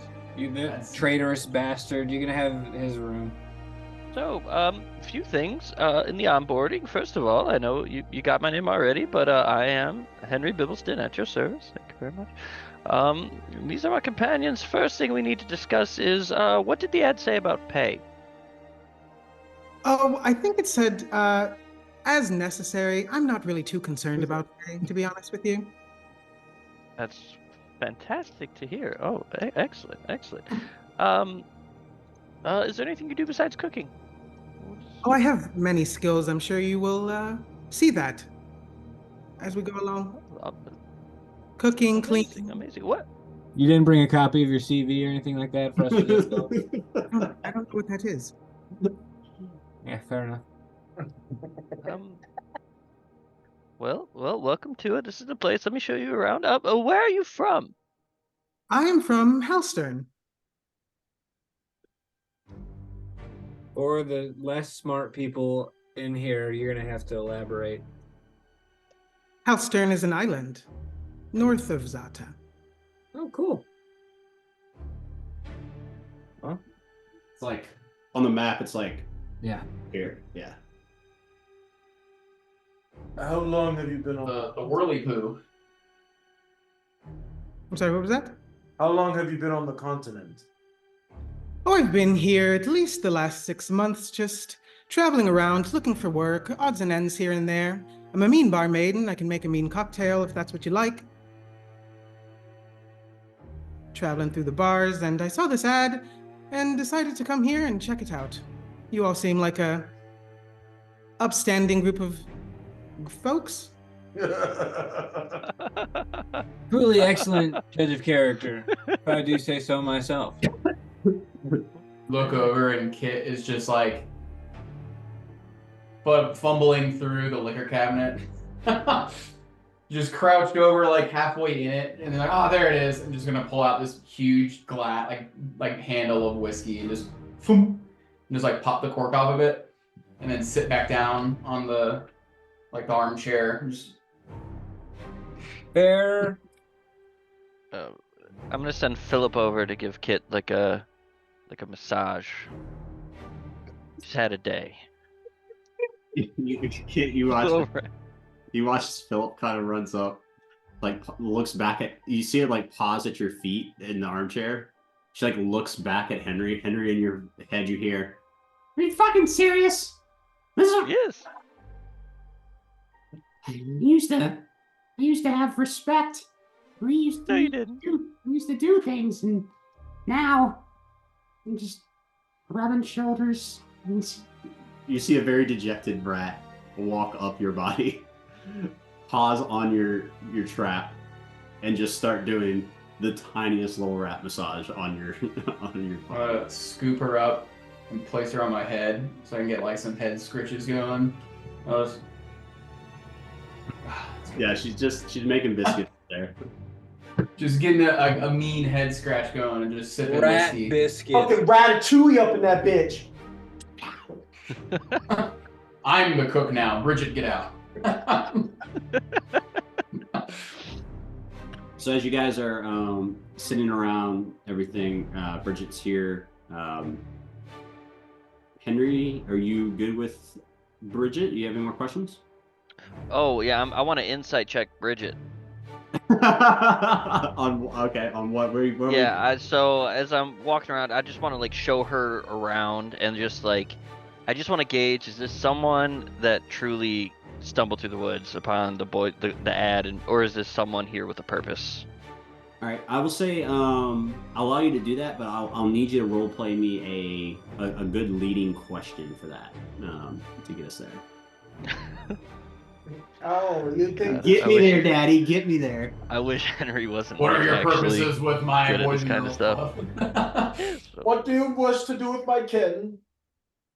Oh, yes. So, yeah, as you see here, so yes, we passed the kitchen, and look at this exquisite dining table. It's wonderful. It's wonderful. Now, I'd like to pause here at this part of the tour, and I just wanna, and I get like a little closer, and I stand like right in front of Bridget, and I'm just like, "Do you mean us any harm?" I'm gonna try to shock her response. Bridget. What did you even yell? Do you mean us any harm? What? We can't hear it. Do you mean us any harm? Do you mean us any harm? Oh God. Not an alien, it's an elf. Yeah. So Bridget, Come in peace. Bridget, do you mean us any harm? Not if I shouldn't. Should I? I wouldn't harm anyone unless I need to. Oh yeah, Henry, what are the vibes you putting out right now? Sure. Henry, make an insight check. Oh yeah, we're going to sexy time. Oh, it's wonderful. It's an 8 again. Yeah, I'm gonna say not much there with an 8. Bridget seems to be truthful in her answer. Seems that she would only do somebody harm if they were going to harm her. Very well. I'm sorry. I'm old and I have to check. Thank you. Thank you. I can't run very fast anymore, so if someone's after me, I gotta get ahead of them. You know what I'm saying? Anyway, so here's the living room. You just enjoy these couches. They're very nice. Continue the tour of the best. The rest of you guys, what are you guys doing? I'm gonna walk up to Kid and I'm gonna be like, there is not going to be any problems, is there? Why am I going Russian? I was gonna say, why are you Russian? I'm a Russian now. Do we have problems? Do we have problem? It's Soviet Russia. In Soviet Russia, when one race kills your friend, you hate the race. No problem. I think you can understand. I don't know how your people are, but I was emotional. I snapped. I apologize. We're fine. I just watched 2 of my people get killed in front of me. It was a bit of a day. She'll take another really big, probably like double shot gulp, and then put the bottle back down in her lap. I'm just gonna look at Kit. Just to have an understanding, I can help. I just don't have a diamond. To be honest, I would have rather not known that you could have helped, and you didn't have the means to at the time. But I'll take that as you meant well. She'll give you a little like furry thumbs up. I'm just gonna be like, I'm apologizing because I cut through, as you say, the bullshit and told you I had nothing to offer you. You don't need to apologize. It wasn't your problem to fix. I've just seen you do things before, so I assumed. You assumed right, but at the inopportune time. Yeah, it was pretty inopportune. I will say that. Now, on to another matter. Are you fine with Bridget being an elf, or I have no problem with the elves. It's not the elves that I have issues with. We've lived amongst them for hundreds of years. Ah, okay. What hyena is not natural. Okay, just to make sure we have a greater understanding. She's had work done. Hundreds of years locked in stone will do that to you. You know, I'm generally like, or genuinely, I have no problems with any race on this continent.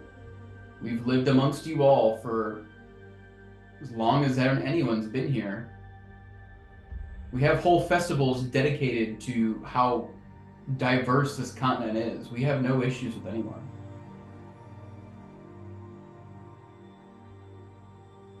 Okay. I'm glad. Fucking do it again. Well, someone had an issue with you, and forgive me for being lost on that part. I mean, we all saw the same thing. I mean, people have pasts.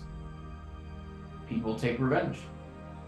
Some are just clearly more radical about the path that they take revenge through. I'm not trying to, defend his actions. But the man I knew and the man who raised those 9 out there was much better than the man that we saw in those visions. But as we can see, anyone, when given immense power right at their grasp, will take it. It's a very corrosive and corrupting thing.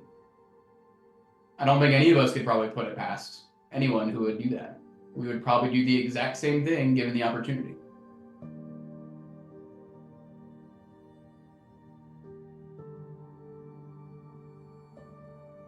Potentially. Another like super big gulp, and then like her head's just gonna like smack the back of the chair. I'll go shot for shot with my homie. We got a full liquor cabinet, baby. We got good hardwood floors and top shelf liquor. That's what this mansion is about. Never let a homie drink alone. Not when they're sad. And getting questioned by an elephant. Hell of a fever dream. I was gonna say that's a hell of a nightmare. Any other? So it's probably by the time you guys get through the tour, you get done having these conversations and everything. It's probably around 9 o'clock. It has been a day, very clearly. 3 knocks on the door. One of them much more pleasant than the other 2. So as you guys kind of wrap up for the evening and start making your ways to your various quarters for your long rest, we are going to take a break. So we'll take a break and we will come back here in a little bit. So don't go anywhere. We'll be right back. I'll see you guys for the second half of our session.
Hey there, and welcome back to Dungeons at Dark.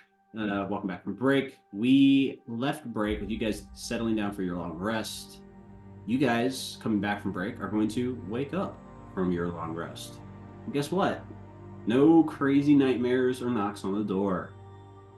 It's 8 hours of blissful ignorance as you guys sleep through the night, exhausted.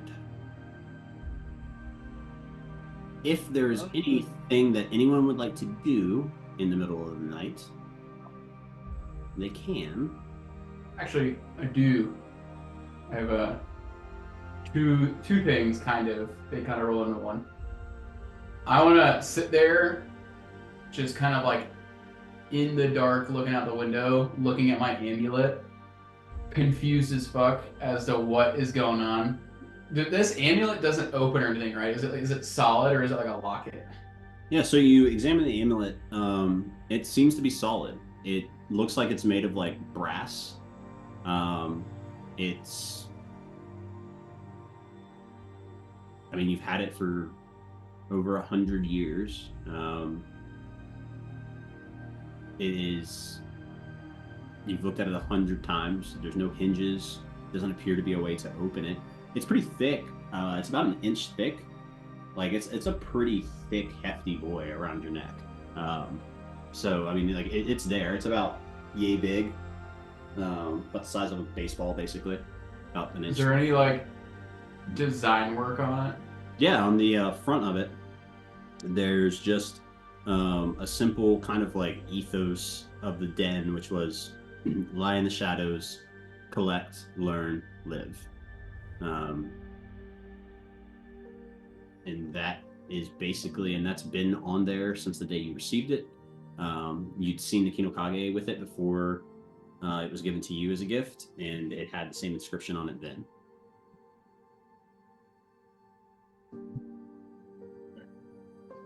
The second thing is she'll just kind of like following that.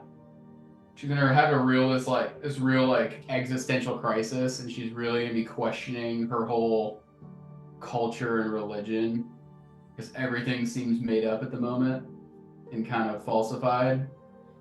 So holding the amulet, she's gonna spend a charge to communicate with the sacred soul. And she's just gonna ask really just one question, and it's just going to be, are you real? Like, just broadly to the sacred soul.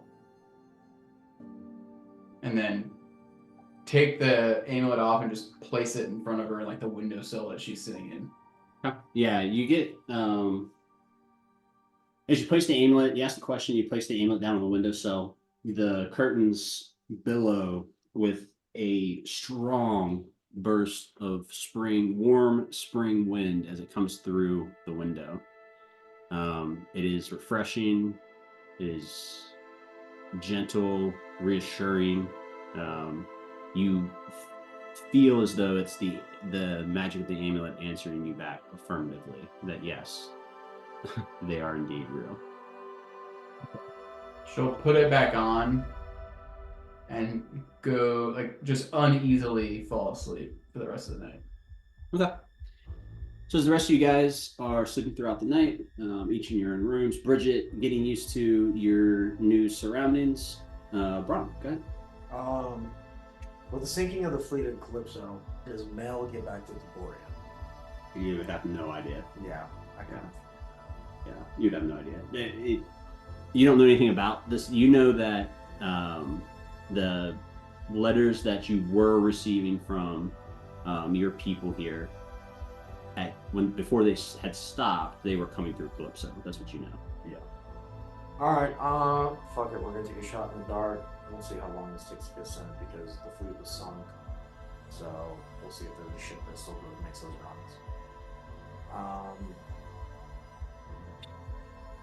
Okay, cool. I'm just gonna get a parchment out, and then I'm gonna write back to the leadership back in Deboria, and I'm gonna write an update of found a group of travelers and currently currently with them, trying to make my way north. I may have stumbled on something larger for the reason of the missing crew. Until I head north, cannot confirm what my secret suspicions are. Still in search, still on the path. And then I would say currently residing in Blackmoor, in a bastion of my own with the group. May need assistance with other followers in the near future. Okay. And then I'm going to sign my name, which... The hell of a signature. My It's just like man's got big hands. He's an elephant. dumps that he holds a pencil between. Like, You know what they say about elephants? They never forget. To murder. But then I'm going to do that, and then I'm going to fold it up, and then in the morning I'm going to go over to Dorian, and then I'm going to see if she can mail it out or Doreen. I don't know why you like calling her Dorian. I like Dorian because it gives me Dory vibes. I don't know. But yeah, so I'm gonna do that, and then I'm gonna try to see Doreen in the morning. Yeah, so as you guys wake up from your long rest, going about your various tasks of the day, the morning, before everybody's like comes down for breakfast. Breakfast is typically served here at right around 7. Doreen puts out a spread on the table. It's nothing crazy. It's fresh bread with a bunch of like honeys, jams, butter, stuff like that.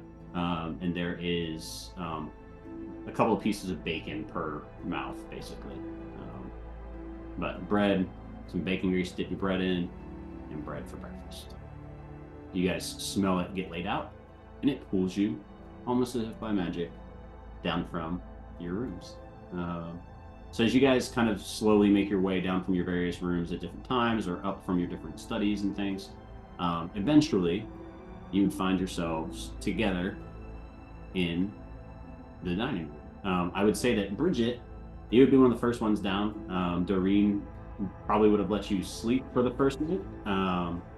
Doreen would let you sleep for the first night, but she would wake you up to help kind of like get everything set up and served and cut. So you're kind of the first one up. The rest of you, as you guys trickle down, you see Bridget is kind of seated at the table. All the food is laid out. The staff is like currently eating. Bridget's there as well.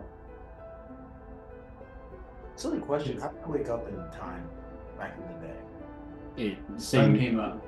Yeah, the same reason. Yeah, so sun, or you have a natural clock that just gets you up. Circadian rhythm. Gotten up that early. If you're a farm kid whose dad gets up at 5 o'clock in the morning every morning, you also get up at 5 o'clock in the morning every morning. I see you disappearing slowly. It's Homer Simpson in the bush. So you guys wake up. That's the scene. Everybody's down for breakfast. The staff is down there picking through food. Bridget's down there. Some of the foxfolk have come and gone.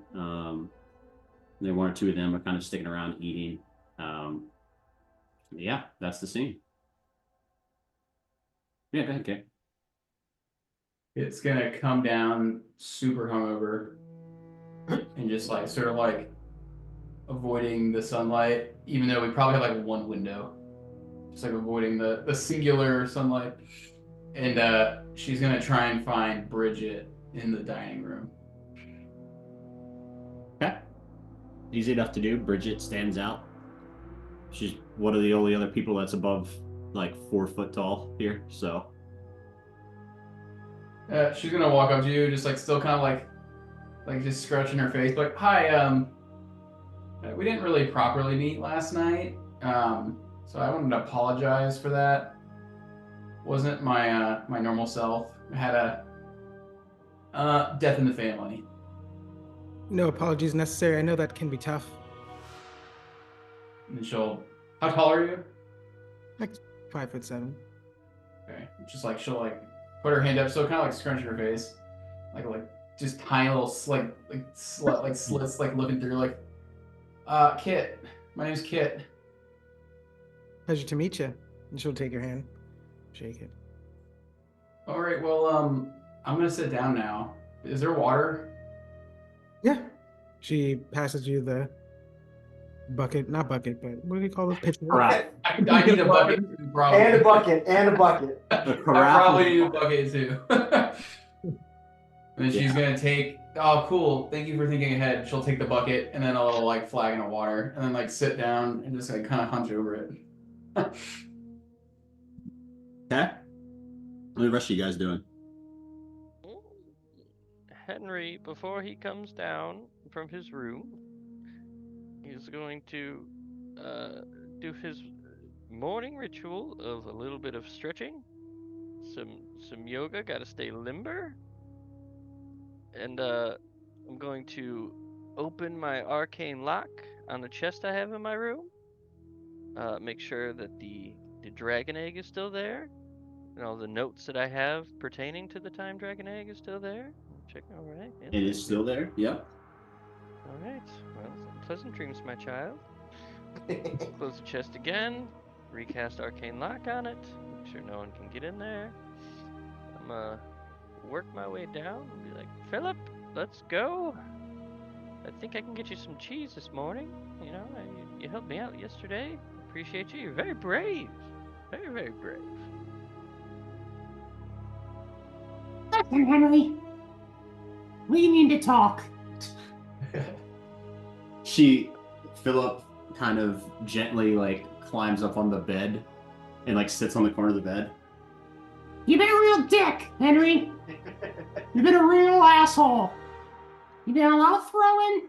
You're doing a lot of things like tossing me like a ball. You promise cheese and never deliver. And there's that whole falling back into the old way of doing business thing and seeking out power that's eventually going to get us killed. Oh. Yeah, that. So, Philip, I did some thinking while you were away, before I brought you back. And, we need to go over some things. First of all, I do apologize for all the throws, but you gotta admit, it's a handy way to get you place to place. You're very aerodynamic. You know it hurts. You know it hurts, right? Like I hurt. Things hurt me. I hurt every day, Philip. It's only fair. Existence is pain, Philip.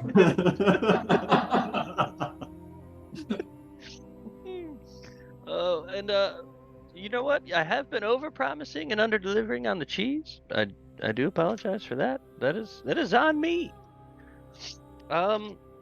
And for that last bit, I feel like we're at a crossroads, Philip. Things are happening, and it's not like it was before. It's different. We don't collect a little bit more power to stay ahead of the curve. We're going to fall behind, and we'll get treaded on. I'm old, but I'm not done yet. I got more life in me. More than it looks like. So, I will try to watch myself. But we need to collect. We're gonna die. She jumps off the edge of the bed and goes down the hall. And in your head, you hear, There better be fucking cheese down here. I hope so, but you're a fake creature. You can't die. If I die, you... Whatever, Philip. All right. God, I hope there's cheese. I wholeheartedly thought that you were gonna be like, "Hey, Philip, look here, shut the fuck up." yeah, I honestly thought that's the direction you were gonna go. No, instead he gave the most like shitty CEO speech ever. we're in a pickle, guys. Not gonna lie. We need to produce. You can get your bonuses when you sell. All right, we're a family here. All right, worry about the bonuses later. Okay. as Philip comes bounding down the steps and Henry comes down after, you guys are, for the most part, I think everybody's present and accounted for. Doreen kind of sweeps into the room, shoos some of the staff away, and goes, So, what's going to be? What's next on the agenda? Should I pack go bags? Lunches? Should always be go bags. Damn. Well, we were kind of talking about, tracking Vaneth. And it's kind of like a forgotten, that feels like a week ago. That was like 24 hours ago that we were talking about doing that. That was less than. Yeah, it was that was a day. Comrades with big dreams in the north. It happened right before I think Athena showed up. Hyena. Athena That was- happened yesterday, right? It happened. Hyena. She came with an owl and knowledge.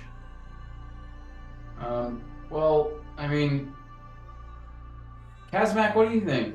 You think we should travel north? Why? Why do you make me roleplay another character that's not mine to make decisions? Listen, I think we should do whatever the thing we should do. Kazamak's going to say, if the pilgrim knows, if the pilgrim's path would lead us to the orb or the hill giants, my people would care about knowing either of those things. So following Vaneth gets us closer to the orb or closer to understanding what's going on, then I'm all for it. And if we get to figure out where the giants went, Kazamak smiles evilly, even better. Is Vaneth a shoot on sight situation that we want to establish here? Like what kind I of would say at least subdue on site. I don't know about shoot on site. We certainly need to get some questions answered.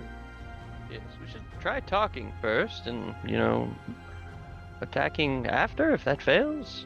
Just to subdue, obviously not to hurt or maim. I mean, he lived among us for a while. I mean, he was very quiet and sometimes went completely unnoticed, but he was still here. Should have killed him. Remember when? I mean, yeah, some of the best spies just fit in and learn. And then he dipped right after he learned your real name, Henry. That is terrifying for me, yes. Didn't he steal something? Didn't he take something? He took The scroll, and I don't think anyone wrote down the contents of said scroll. So, I mean, at a minimum, it would be probably beneficial to go get that scroll back. Brahms got an eidetic memory, he said. I'm pretty sure he remembers. Oh, I remember it word for word. Nothing leaves this steel trap. Yeah, but you aren't very good about relaying information when asked, so I think I would be more comfortable with having the physical item back. That was hurtful, but fair. It's fair. I mean, yeah, that Band-Aid needed to come off. Yep, no, I respect it, honestly. Yep. Just on the beach. Doreen kind of like, as the conversation kind of like hits a pause, Doreen chimes back and she goes, Well, great. So on to other matters, and that is our newest member of staff. she gestures over to Bridget, the only member of the staff that she didn't shoo out of the room. She goes, Bridget isn't just a normal cook. I can do that here. Bridget is more of consider her a me for the road. She'll keep you tidy. She'll keep your meals made. All those tasks that she's capable of doing, she will do for the party. But remember, she's not a fighter. She's a cook. So do try to keep her alive. look to Bridget and be like, have you, I mean, you said you've traveled a bunch, but Insight check. have you seen, like, you've been in fights before? Have you seen a fight? I can hold my own, I think. I mean, okay, I mean, I'll try my best to help. But, I mean, the other day, Brom almost got himself killed by a Hydra. Like, you just can't, I guess, to caveat, just don't run off. We have a real problem with that in this group. That People just same run day, off. kid almost got herself squished by a Hydra. Yeah, because we had to Yeah. save Brom. We said we needed to leave. I left. You didn't. Your people are super literal.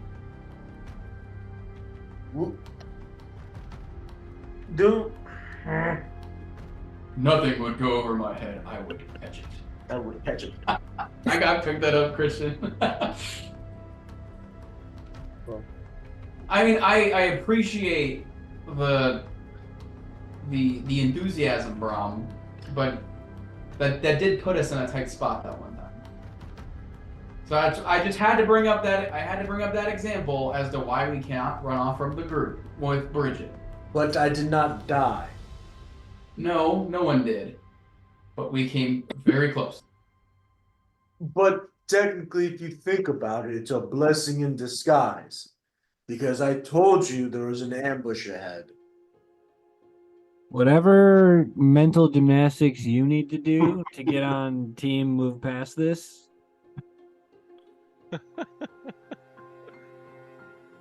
Let's do it. Actually, he's right. You know, we all could have died if we didn't know that Hydra was there. Only Brahm almost died in this case, so, you know, it works. Moving on. Moving on. Anyway, More important question. What are we doing with them? As I point to the younglings. The younglings aren't there. Younglings. They're in the barracks. Down the hall. My nice younglings are older, I think, than most of you. I think they can care for themselves. They've been on this continent for, I think the youngest is 90. I don't know. One was really adamant about knives. Made me uncomfortable. Well, they no one explained how old and how your age works. Because they so kept you were the older. they're young for All us. younglings. They're young for us, but they have one tail, so they haven't hit their 100th year yet. Regardless, you could be 1,000. If you're a little too into knives, that's concerning. All right. They have been training their whole lives to be, since they were pups, to protect their den. No, do they not punchy? I thought you punchy. Yeah, but things get hurt a lot quicker with metal in your hand, not just punchy. For my exploration. Thought your whole thing was punchy hard. I'll hold up my staff. I also carry this, and I'll like show my hip. I also have throwing knives. It's really just dealer's choice. It's just easier for me to punch things than throw a knife. That's kind of what I was getting at. You know what? I thank you for pointing out my flaws, Vinsire. They're better with knives than I am. I'm clearly better with a stick in my hands. Whoa, okay, hang on, we're devolving. All right, let's stay on task. Let's stay on task. And No, Henry's we're gonna. getting somewhere. Hey, Hey, this is team building. We're working on strategy right now. Well, We are in the turmoil phase of team building. Well, there's only one way to solve this. We go outside and see who's the better fighter. What? All right, I'm for that. Henry, what were you saying? Oh, I was gonna pull out this map of Zata and put it on the table here so we can perhaps make our route, so we can sort of figure out what direction we want to choose and sort of plan everything ahead instead of, just being leaves blown in the wind. Bridget, you're from up north. Do you have any suggestions on how to get back up your way? I just took the road here from Bolavine. Well, we take the road back. Bolavine. I mean, that certainly seems pretty easy. Yeah, so for the most part, there's two ways to get to Volvine. Well, I guess technically there's three. One doesn't make a ton of sense for this, really, but so the first, I'll start with the one that doesn't make a ton of sense. You could find a ship pay that ship if you have the gold to ferry you out of Lake Blackmore through the canal, like to Goodgrass through the canal, and then following the canal through west until you hit the ocean, and then taking the ship to Volvian. Really expensive way to do business this go around. Just cards on the table. The second path, you get out of Lake Blackmore, you go to Goodgrass. This is kind of where the paths differ. You could head north and east down up the Central Road to Dunhollow. You could then take the road from Dunhollow to Sereft, from Sereft to Ur, or you could cut across from Ur to Volvian. The other route takes you from Goodgrass up the King's Road to Steelhaven, and then from Steelhaven to Volvian. Those are the two routes that involve road. You could also just exit the fucking lake and just hoof it straight north to Volvian. Through woods, through like rolling hills, woods, plains. I mean, it's a trek. It is not a short trip to get to where you guys are going. It is going to take you probably at least 10 days to get there, if not more. I don't have the map up in front of me to count blocks, but I know that it's at least 10 days. From Black. Does anyone have any preference? If we end up Still killing Haven. this guy, I'm gonna give an I told you so, and I don't want to hear it. About what? If we end up killing him, Oh, I mean, you did offer multiple times. 16 days. I mean, worst comes to worst, you can offer again right before. I think I will. It's like Then a do soap- I think he'll laugh. Do you think he'll think it's funny, and then it'll diffuse the situation? Well, I think go ahead. Go ahead. Finish your thing. I was gonna say I think you putting a sword in his belly would probably re-tense the situation, but I believe you. Okay. Hey, yeah.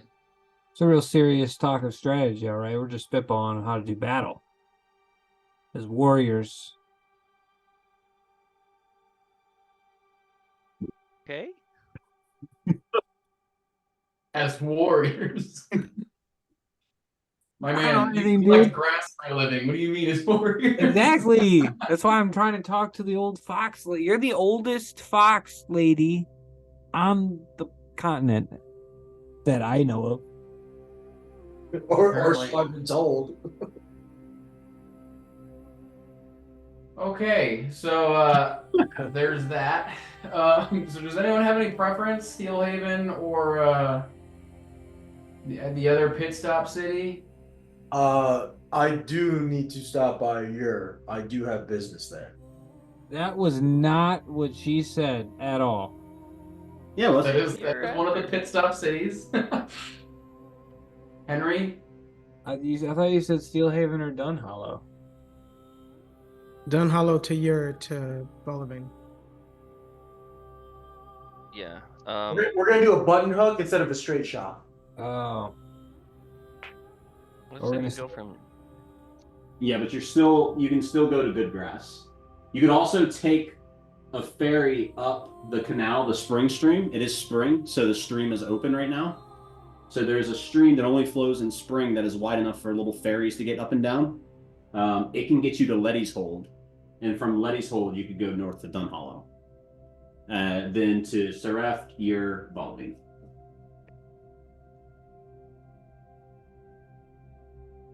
I would have caches in a couple of those places, right? You do. I off the top of my head, without opening the document, I think it's 2, maybe 3. like a dragon's horde scattered around the country. Yes. Safe houses and weapons caches and like money drops. It's almost like my theory of the dragon.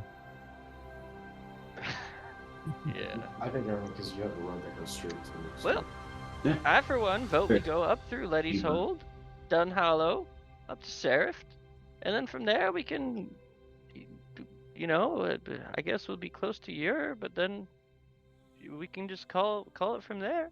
Depend on the circumstances when we find ourselves. What's going on? What business do you have in your I'm looking for a party of mine. party? They've gone missing. We haven't heard from them in many moons. That is the reason why I'm on this continent. You know, I heard about this 48-hour thing. He is the search party, Vinsire. Hmm. Are you sure they're in your? That is the last message and contact we have with them. Well, I mean, I guess that's two in favor of the going towards your. Not that we won't go, but just like how long ago was that from, if you don't mind me asking? Counting how long I've been on this continent, 3, maybe 4 months. Uh-huh.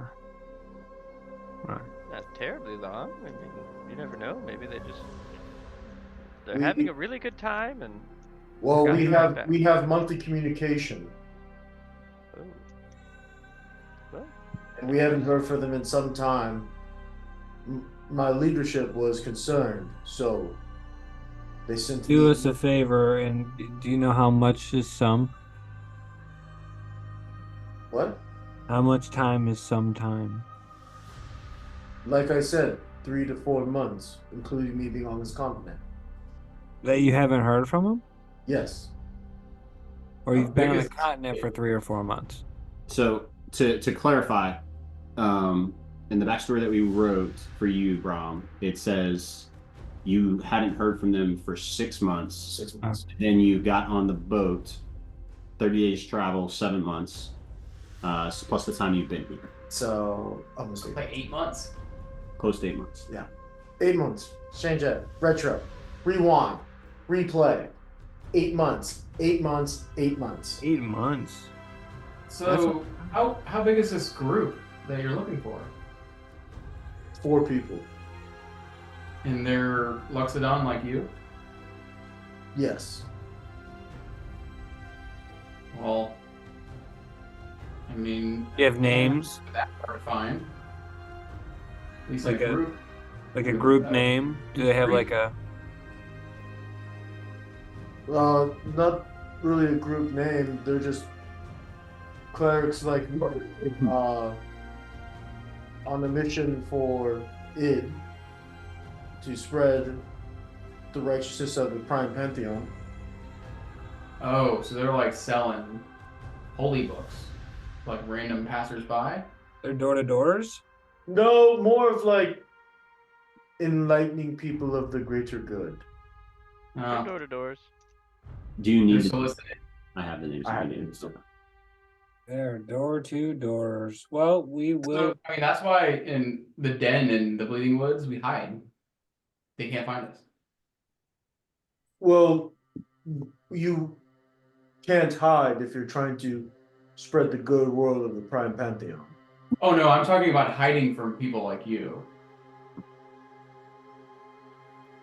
No offense trying to like put that out there. We're not trying to get preached to. We do our own thing. We hide.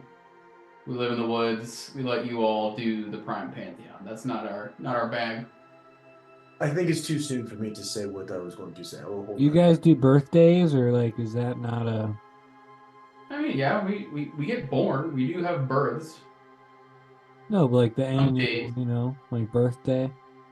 Like, we don't do birthdays. You're not born. I guess technically. Technically, you're not born. No, technically, I was born, but I'm saying we don't do the annual birthday celebration. There's no birthday. Kind of sad. No, You guys don't celebrate being alive. we sure do. Every day. Every day is a birthday. But if every day is a party, is it really like do you cherish it? I never said it was a party. Oh, so it's just sad. I never said it was just sad either.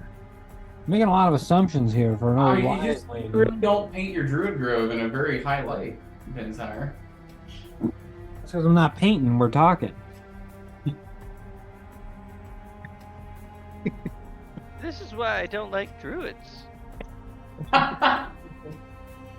They're downright the dirty. I hate them. Yeah, they get all their magic from just fucking. Oh, I don't wear shoes and I touch the ground. Like, jeez. Henry just comes out of pocket. You'll be kill a plant. You'll be kill a plant. I cast the cantrip to bring a flower to life and kill it. Burn, burn with the squid of the old people. Ew. Oh no, I'm terribly sorry for that, Vince. I don't actually mean that. That was just. I'm gonna invest in diamonds. I'm gonna find someone you love. I'm gonna ruin afternoon here shortly for you.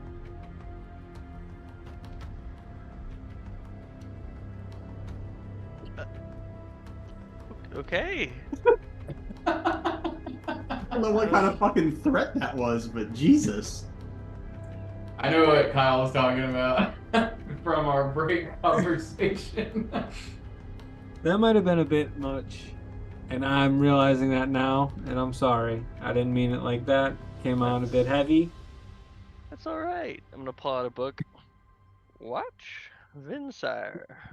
Philip is dying the next time he sees him. Came out a bit heavy. I did learn I'm a human sacrifice, and I did kill a guy the other day. All right, there's a lot going on. What? Yeah, you guys are the funniest part about this entire conversation that it's happening in front of poor Bridget, Yeah. who literally was knocks on the door, tells you what she's here for, gets told presumably in the middle of the night that she's gonna be going with you guys on adventures. This is the living embodiment of that "you need to hear this too" meme. Because you do, Bridget. You need to hear all this too. Yeah, Bridget is getting a full fucking introduction to the craziness that is this party. Also, I am in charge. Bridget, you are the leader, unfortunately. Bridget, what is your reaction to all of this? I've seen crazier, if you can imagine. I'm just here for the ride. What's this about, you have another name, Henry? I gotta insight check this lady. What are you looking for? Her intentions. You can't get intentions off of body language, or you're not mind reading. Oh I my spoke god. to her last night. Oh my god, the way she's got her arm Around. crossed, she's here to kill us all. Shit. So, what are you trying to determine with this roll? Her intentions is not clear enough to me. That is too broad of a thing. So, what are you trying to determine here? Why hasn't she started making breakfast? Breakfast is literally on the table. I'm just kidding. Ma! Meatloaf! I'm just kidding. Why aren't you doing what we pay you to do? How good is this spaghetti? You're not a What are you cook. looking for? Never mind then. Never mind. No, Vinsire, dude, it's easy. Just tell me what you're looking for. I'm gonna wait. She'll slip up, and I'll be there. Okay. I mean, you can totally roll an insight check. I just need to know what you're looking for. Is all. I'm gonna wait on it. Okay. Intentions is just too broad for a single. Got it. Bridget, don't even get us started on the whole name thing. Don't worry about it. It's a long story. Let me tell you what you need to know. In fewer words than I spoke last time. My name, to everyone here, is Henry. I may have another name. Who knows? We're not going to talk about it because it's potentially dangerous. This is my rat, Philip. It's a girl rat. That's all you need to know. Wait. Philip's a girl? Yeah. Wow, you are months late, I think. Oh, Brom, I was so proud of you. You had such a big moment. You shared, you opened up. Also, this is Sheldon. He's been in my pocket this entire time, and he's just a turtle. And there's also Is he that. alive? He'll get to Fed feed the Sheldon. turtle. Vinsire pulls out this turtle. Dead. Just Right. limp. It's just in its shell, and he goes, "This is Sheldon," and he says, "Sheldon," all at once, 6 little tail, legs, and head just pop out at once. Sheldon kind of like stands up for a second, does a real slow like look around the room. And this is why we don't normally see Sheldon, but he's here. Sheldon retracts into his shell. When it comes back out, there's just a small dead leaf hanging out of his shell. He's just.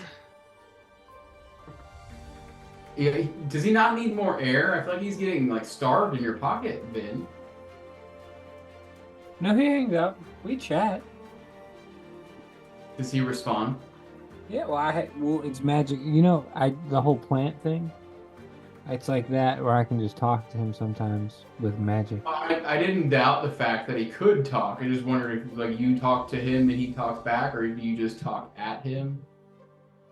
Sometimes. Not all the time. He talks back. Only when there's magic, though, because he is a turtle. So, Bridget, this is our party. Yes. Welcome. You're not hiding any weird animals in your pockets, are you? Nope. Is she hiding it? Do I get the feeling that she's lying? She's hiding a fucking cougar in her pocket or She has something? a ferret, like, tucked in her shirt. Make it Definitely just like a fucking parrot tucked on her back. So Kid, if you'd like to make an insight check, you may. natural 20 on the wedding dice. Natural 20 on the wedding die. Fucking love it. There's for sure like a Dr. Doolittle in her backpack. So the natural 20, you get the sense that while you see no bulge anywhere on Bridget's person that would denote a hidden animal of any sort, that she's not being entirely forthcoming with her answer when you asked if she had any animals in her pockets. You do not see an animal, but you do not get the sense that she's being truthful. Are you like blushing or like light sweats? Just this rapid eye movement, micro expressions. All right, keep your secrets. Like lean back onto the table and just like let the conversation continue. Should we perhaps get back to this map here? We decide. It sounds like we're going the A route to your. So From what I whether heard, we're gonna go to good grass or. We're going everywhere apparently, so let's try to get a job on the way in. A lot of souvenir shopping we could do here. We're going on an adventure apparently. Andrew, question. The spring, what is it? Spring River? The spring stream. Is that like another costly kind of thing, or is it just you catch a ferry and? You'd have to pay a ferry, but it's not like paying a ship to take you out to sea. You're paying a ferryman to take basically like a 2-day journey with you guys on a ship, like a little riverboat, basically. Cruise. And do I know if maybe like Barnabas would know of like a cheaper way to get on a ship? Where?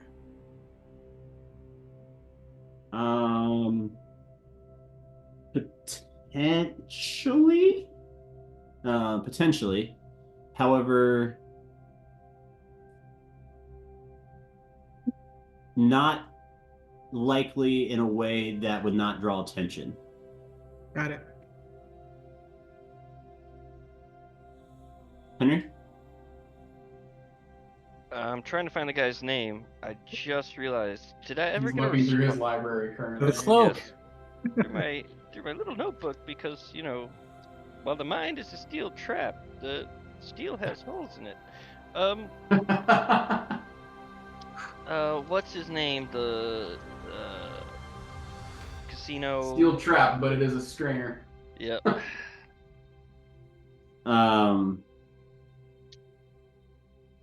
God, why can I not remember his name? It's it starts with an S. It's right on the tip of my tongue. I love how he keeps fully disappearing. He's checking his library. Leave him alone. Hold on, I Have got to it here. Victoria? cast invisibility. Vittorio. Yes, Vittorio. Did I ever get a response from Vittorio to the letter I wrote him concerning that one gentleman? You have not. Fucking Well, Mark good. shithole. Sithole. Shithole. Mark Shithole. Well, shame. I might have to kill him without permission. Oh, sorry, what were we doing? While you like quietly spiral in your seat. So do we want to go towards Good Grass first, or I mean, Henry, you seemed like you knew stuff in Letty's Hold, like you had some like something there. Yeah, I mean, it's been a while since I've been out that way. And it'd be nice. Yeah, it's a nice place to walk through. It's a pleasant land. People are typically not awful. I mean, they have rations. I mean, really, it just seems like as long as we get to Ur along the way. Yeah, I'm down for either way, but I will slightly more towards the Letty's Hold up Dunhollow route. Okay. Anyone else have any preferences? No preferences here, but should we stop in Blackmore for some provisions first? That's not a bad idea. Does anyone have anything they need? I guess like we could check out some maybe see if Tilda's still there, get some clothes. The fake Tilda, that is. Fake Tilda. Okay. I mean, so Casimac's supposed to be working on something that makes me hard to hit, so I'm gonna go might see not if my need wish list has been completed. You say he's working on something to make you what? hard to hit. Oh, I was gonna say I have something for that, but you, You didn't hear the hit, Vinsire. my bad. But Henry, if you ever need, I do have a good. I think I've got a cream for that. I will remember that, young man. Thank you. I'll Alright. pull out my notebook again. Really watch out for Vince. So you guys have decided to head to Blackmore proper to do some shopping, and then from there, what? We're gonna catch a ferry up the stream to Letty's Hold is the plan. Okay. Sure. So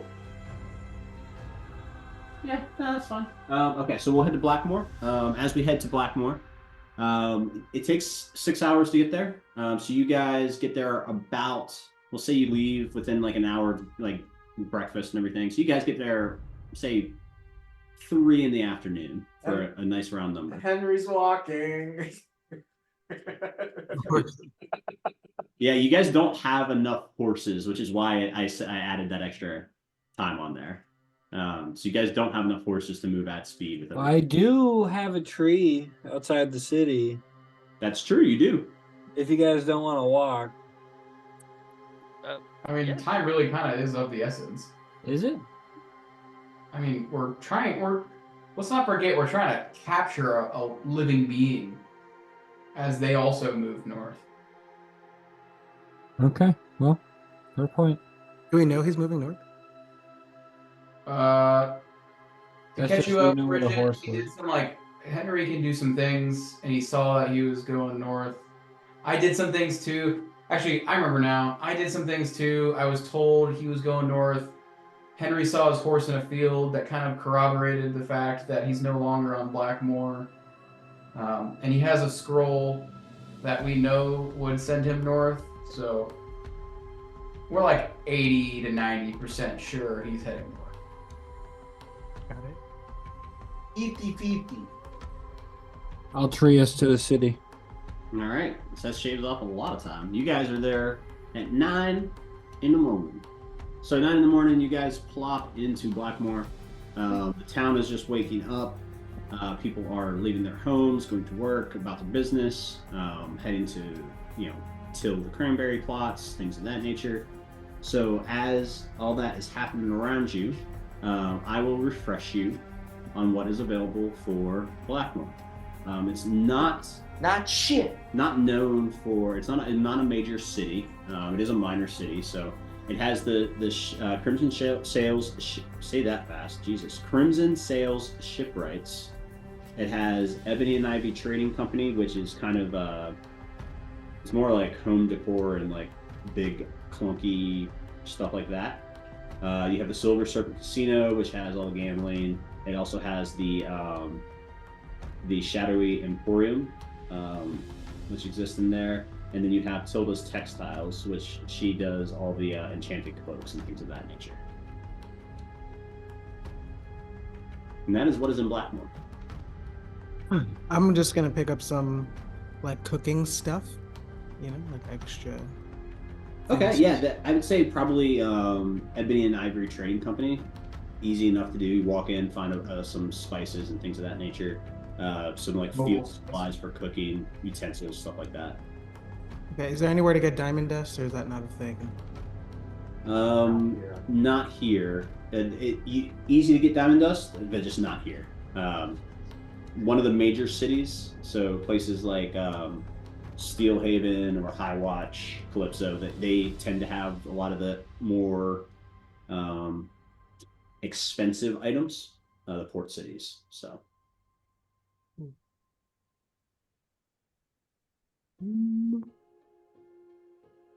Well, while you guys do some shopping, I'm gonna go find Midnight.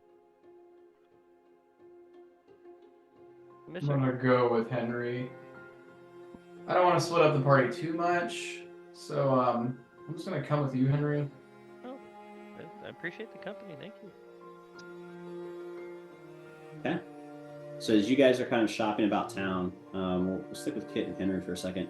So you guys peace out, A-Town now, across Blackmore, and let's go ahead and make a series of survival checks. Uh-oh.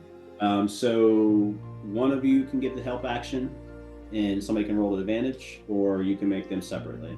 You truly should have asked for help. Ah, yes. Perhaps we weren't the best to come out here, but I do have this orb of scrying. Okay. Let's so let's do that. And then I'll make your survival check can be at advantage because you're guiding yourself with the orb as well. Well, Can I just like stand on his shoulders, like looking out? Yeah, sure, yeah. It's a horse. It's not wise. It's not gonna pass a save. What if it did? You don't know that. Yeah. So survival check at advantage. Ooh. Who's rolling it? You rolling it, Henry? Yeah, I think so, because I got a 19. 19. Yeah, it's Blackmore's big. As far as like searching for a singular person or horse on an island is difficult. But with the aid of the orb, with Kit on your shoulders, you're able to track Midnight to kind of like the outskirts of the city, on the northern edge. About 30 minutes north, you find her in a pasture. She's not easy to catch. She does not want to come back. She's enjoying the shit out of the cranberry fields.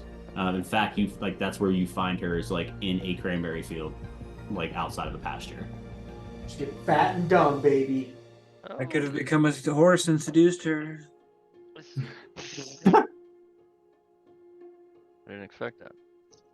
Oh, I'm a master at taming animals, Kit. I don't know if you know that about me, but I'm Oh, very are you? good with animals. Yes. Like, watch this. Well, then, clearly you don't need any help. Like, it's your No. horse. No. Yeah, just watch and learn. Grab some cranberries and be like, "Here, girl. Here." like half a mile away. Just I'm gonna start like walking forward with this. Just Make an animal handling check, just a flat one. Sure. Okay. doing Literally. some cooling. Believe it or not, the cranberries were not enough for advantage. that is a 7. The 7. You get within like 50 feet of Midnight. She's standing in a field of cranberries, you're holding a handful of cranberries. You here, girl. She looks at you, snorts derisively, and sprints in the opposite direction across the country. How fast is Midnight? She's fast. She's a fast-ass horse. I'm fast. If I do, can I gauge it? If I were to full on like action dash, sprint, and step of the wind, could I catch up with her? So a horse can move 60 feet per round. Yes, you can catch up. I think it's 120 feet. So if you can do 120 feet in 6 seconds, yeah, you can catch her. Actually, I can, because if I were to sprint, if I were to run full movement, action dash, and then step of the wind, that's 120 feet, and then I could long jump an additional 20. So I want to full on just like, she's gonna be like sassy and run off. I'm just like fucking Ray Lewis down the cranberry field, and then I'm just going to leap at the very end of it and just grab onto her mane, and then try and break this horse. Okay, I will have you make an. No, it's not athletics. It's acrobatics. I'll have you make an acrobatics check to jump and land on the horse. Just because I want to see what happens, I'm gonna roll inspiration. Even better. Cool. That's what? That's 18 plus 9. Why am I? That's 27. 27. Goddamn 21. Yeah, 27 will definitely do it. You land perfectly on the back of Midnight, in a perfect seat position on like where the saddle should be. You clasp around her neck and you hold on for dear life. With a 27, I won't make you roll another roll. Seems like a moot point there. So with a 27, the roll that high, you were able to kind of calm her down fairly easy. Once you're on her back and you've got control of a horse's neck and head, you've won already. So you pull back on her neck. She slows to a walk, and very gingerly, and I would say you'd probably be exhaustingly so as you were going, but pulling on her neck, using it to steer her, you make your way back to Henry.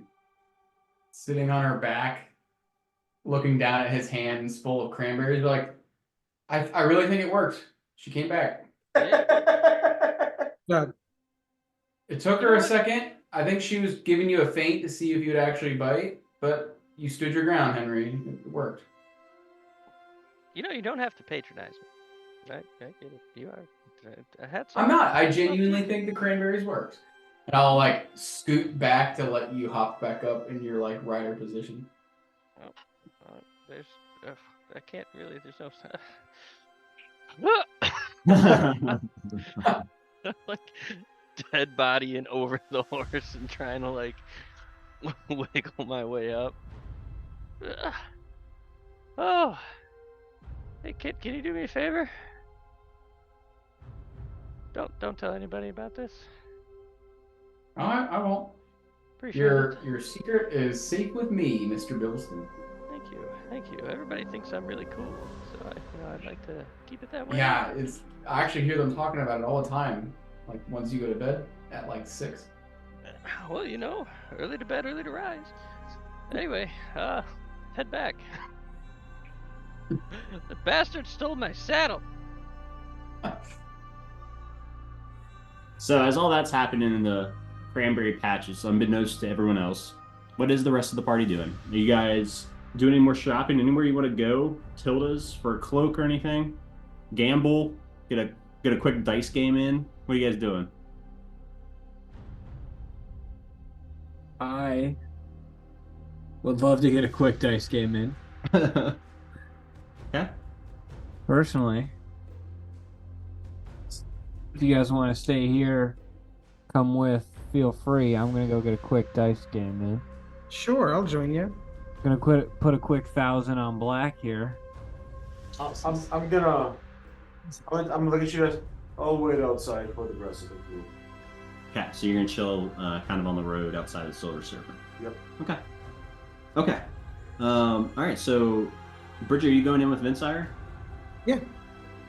I'll have Kazmak. Kazmak likes waiting with Brahm for some reason, so that's a fun. I don't know why they always end up together. So I'm gonna just leave them outside the Silver Serpent Casino, so I don't have to roleplay Kazmak being greedy inside. Let's go into. Your god is a fake god. Let's go into the casino with Vinsire and Bridget. So as you guys walk into the casino, Vinsire, you've been here before. You kind of know where everything's laid out. What are you looking for? You're looking for Dragon's Dice, you're looking for Goblin's Cup, Rollies, King's Gambit. What are we looking for? First off, it's like the middle of the day. It's the morning, right? So it's like dead in here, probably. Yeah, I mean it's a casino, so there's people in here, and it's very much a casino. There's not much to do in this town except for that. Yeah. Forgive me. Which one's the one with the where we roll the dice? We'll play that one. All of them. The whole game. All of them except for one. So there's Dragon's Dice, which is 5d6. You choose 3 of them, and you assign a number 1 through 3, and then you reveal them at the same time. Each pairing, whoever gets the highest number out of each of those sets gets a point. Most points at the end of the count wins. Goblin's Cup. Each player puts rolls 2d6s. The cup it's supposed to be in a cup. You shake it, you dump it. You count each individual number. So if everybody's playing and there's 10 dice on the table, you count your dice first. So if you rolled a 1 and a 2, you're looking for other 1s and other 2s, and you're just counting to see who has the most. Then you've got Rollies. Really easy. It's just rolling 1 dice who has the highest number. Then you've got King's Gambit, which is a card game. Oh yeah. Well, I'm just gonna play Rollies. I'm just gonna go classic. I'm just gonna scratch the itch a little. Okay. You'll remember it's 50 gold increments as you walk up to one of the tables. The other goes, "Yes, sir. How can I help you?" There you go. There's 50. There 50 you gold go. here. Thank you. New player at the table. He's gonna it's just rollies, so go ahead and roll die, bro. My buddy gave this to me at his wedding. Do you know that? Yeah, I rolled a natural 20. I rolled an 18. So the natural 20 will do it. They actually haven't rolled natural 20 like on rollies here at the casino.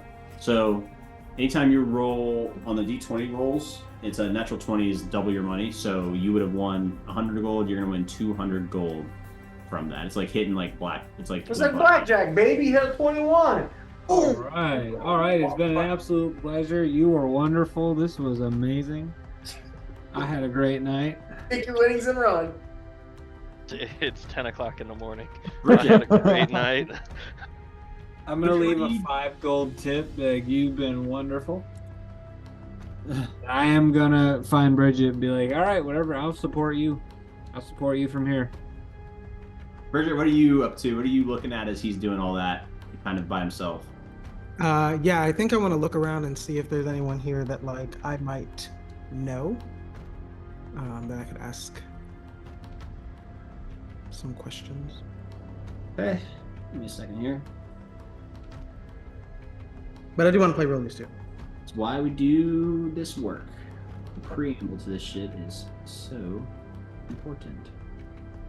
Okay. Give me 1 second.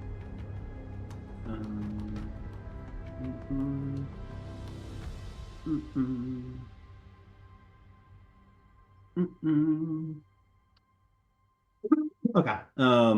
Yeah, go ahead and make a perception check.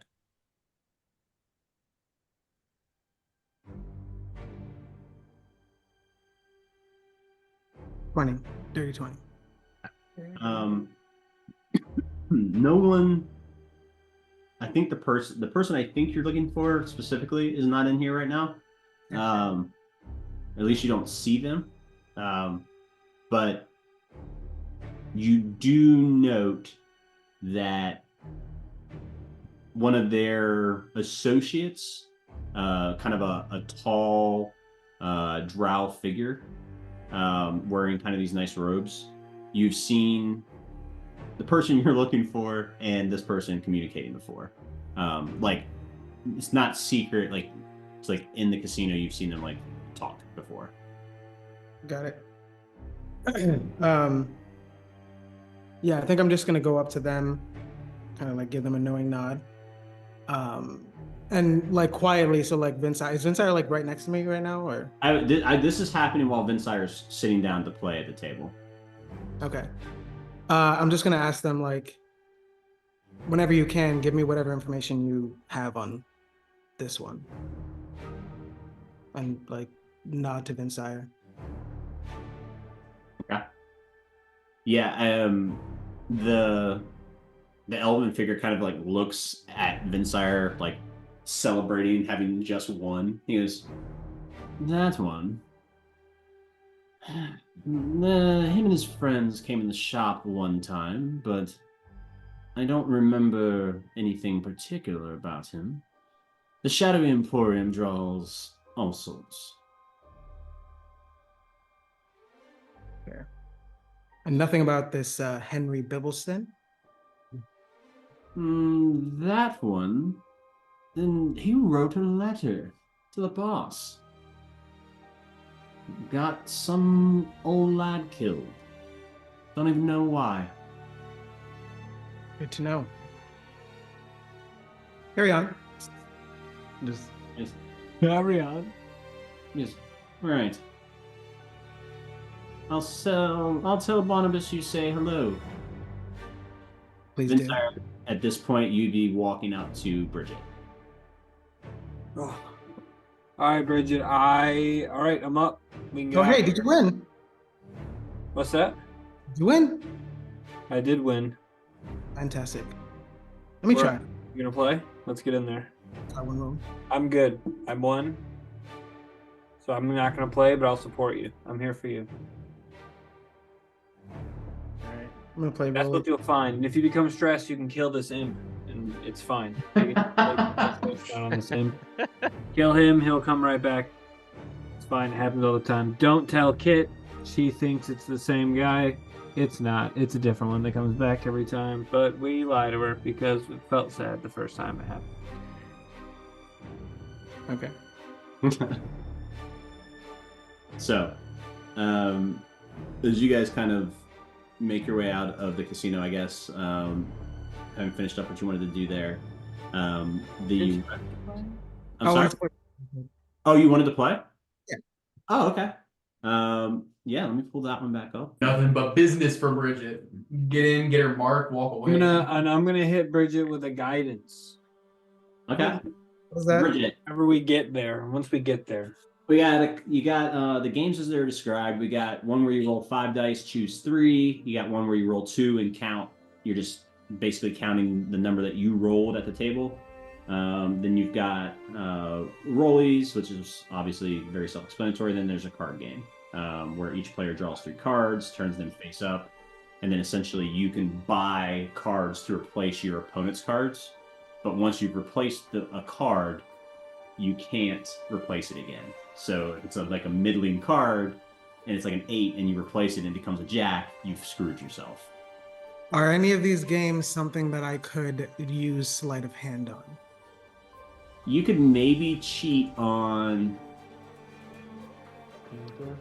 It'd be hard to cheat on the card game, believe it or not, unless in your inventory you have a deck of cards. Do you have a deck of cards in your inventory? Okay. Oh, you sneaky bitch. Yeah, so if you've got a deck of cards in your inventory, then I would say the card game would be the easiest for you personally to cheat at. Okay. Hope we don't get kicked out of here. I'll find some cards. Oh no. All right, let me pull out my actual Techna cards here. My passive perception is 17, DM, just so you know, just in case I see, in case she's really bad, maybe I can. Well, if she's really bad, everybody's going to find out about it really, really bad. All right. So the way King's Gambit works, I will have Mikey play since I can kind of see what he's doing at the table here. So I'll have Mikey draw 3 cards. So you can shuffle the deck. You're going to draw 3 cards and flip them face up for each of us. The cards closest to Mikey will be Mikey's cards.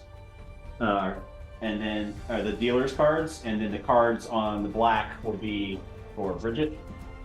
So 3 for the dealer, and then 3 for the player. Oh, it's close to so Yeah, they bend. Please cut. Just do it. Just do the thing. All right, so 3 facing up. Who do you dealer go first or Dealer first to the dealer, then to the player. first? There you go. Yep. A king, a 6, and a 5.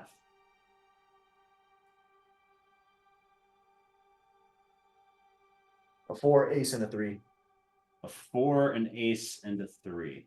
So, Bridget, you drew the 4, the ace, and the 3. The dealer drew the king, the 6, and the 5. So the way this works from here, the dealer is kind of like basically stuck at this point. You get to start playing. So it's 50 gold to play the game, and then each card is 25 gold. So to replace a card on the dealer has face up in front of them, you pay 25 gold, you choose a card, they draw a new card, and that's the card that gets played at the end.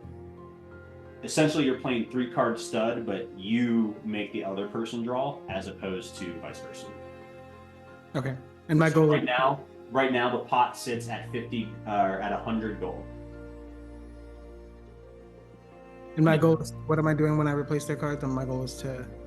Your goal is to give them a shittier hand. So basically, you want to replace his king to start with. Okay. So I would pay 25 to replace his king. Yep. Now here's where your sleight of hand check would come into play. As the cards are being like tossed out, you can literally like drop your hand or however you want to do it. But as the card is like being flipped over, that's your opportunity to cheat if you want to cheat. Yeah, I'm gonna do that. Okay. Kind of explain to me how you're going to cheat a little bit. So basically, the dealer is kind of sitting in right across from me at this table. The cards are laid out just like how if you were sitting right here, that's the way the cards would be. You're real close to the table. So it's like you could drop your hand, you could sneeze, you could do any number of things. Let's see, how would she do this? I think I'm gonna like look into the is a male It is, yes. I'm gonna say, you have such pretty eyes, and like have him look right at me, and as I replace them. Okay, make a. See, this is why there needs to be a raw, like a. Let's see. Riz check. Flirt. Yeah, Riz check. Yeah. Give me a Riz check. With guidance. Yeah. So give me a. I'll say we'll do a persuasion check. This is what you're just persuading. So we'll do a persuasion check. Unless you added, you said a persuasion check plus a D4. Okay. That's a 17. I have +8 on persuasion. There you go. The fuck? Who is she? Yeah. The guy, the dealer kind of goes, "Oh, thank you." As he flips over the card, you make the switch. All right. So what are you trying to switch him with? The card that naturally comes up is a Jack, is what naturally comes up. Right. So I would need something lower than like a 4 or 3, right? It really, yeah. Honestly, like an 8 or a 9 would be good too. Like, it really fucks up their spread. Because if you do a 4 and it's a heart, they have a straight. So, Okay. so basically, you would replace it with like an 8. So you got to find an 8, Mikey, and throw it down there. And then so now on the table is an 8, a 6, and a 5 for the deal. And the pot is at 125 gold.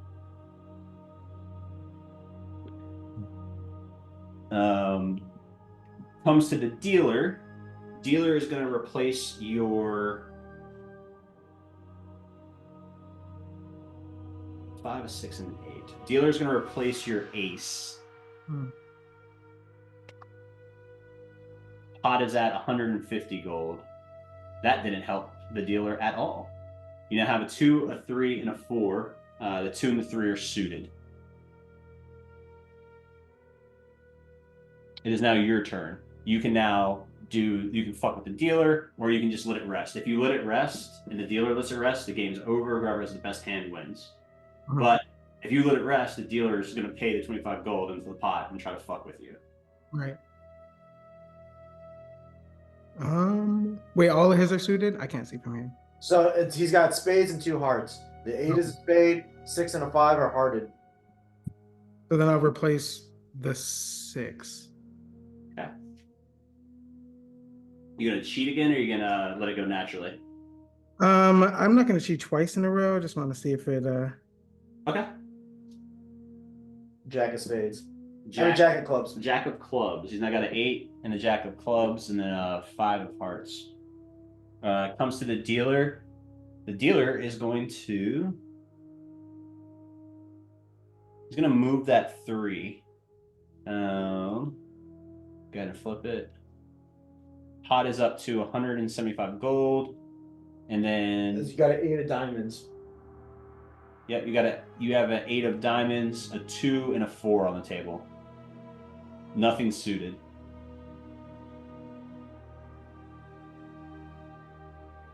So I'm losing right now, right? Right now, yeah, he's got the high. Right now, it's just high card, and he's got the highest card, that Jack. But this is the last. This is the 3rd round, so it's the last round anyway. So targeting the Jack's the only thing to do. Yeah. I'm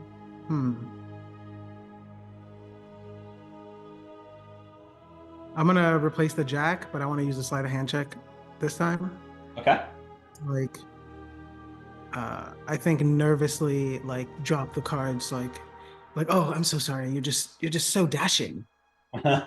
Okay, make 2 things, because this is an ugly guy. Let's, so As a dealer, he's so the first, this was a character. This was a self-insert. This is a one ugly motherfucker. No, so do first give me a deception check, because you're not into him. This is less about like you performing and more about. So give me the deception check, and depending on the results of that deception check, we'll do the sleight of hand check. 22 on deception. Okay, that'll do it. And go ahead and make a sleight of hand check as you kind of drop the cards and kind of. I don't know about you. Use your feminine wiles. That is a 27. 27 will do it. So you make the swap. You take the Jack out, and you replace it with a 2, ending him with a 2, a 5, and an 8. I think that's the best you can do. Yeah, that's the best you can do.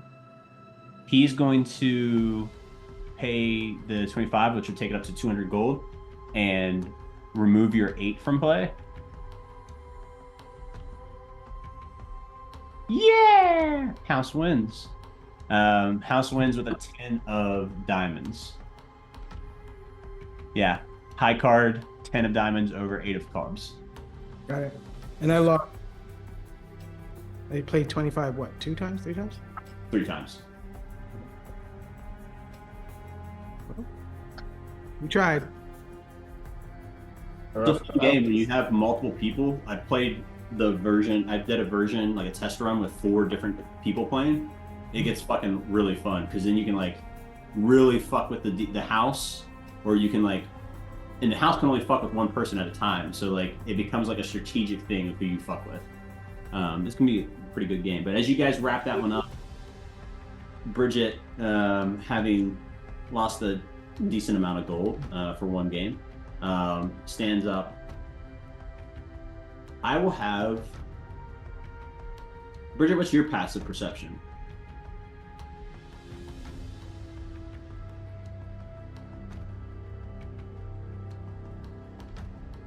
15. 15. Vince, you said yours was 17? Yes. Okay. As you guys are kind of exiting, like walking back towards like where the bar and the entrance of the casino are, you pass by a table, not a plain table, just like a drinking table, to look like maybe off-duty guards probably here at the casino are like uniforms kind of open, They've got like the tops kind of loosely done. The buttons are undone. First couple of buttons. They're kind of drinking. As you walk past them, you hear one guard remark to the other. Both of you would pick this up. You both hear, boy, that dragon was cranky this morning. I must not have fed him on night shift, the other replies. And that's what you hear as you guys walk out.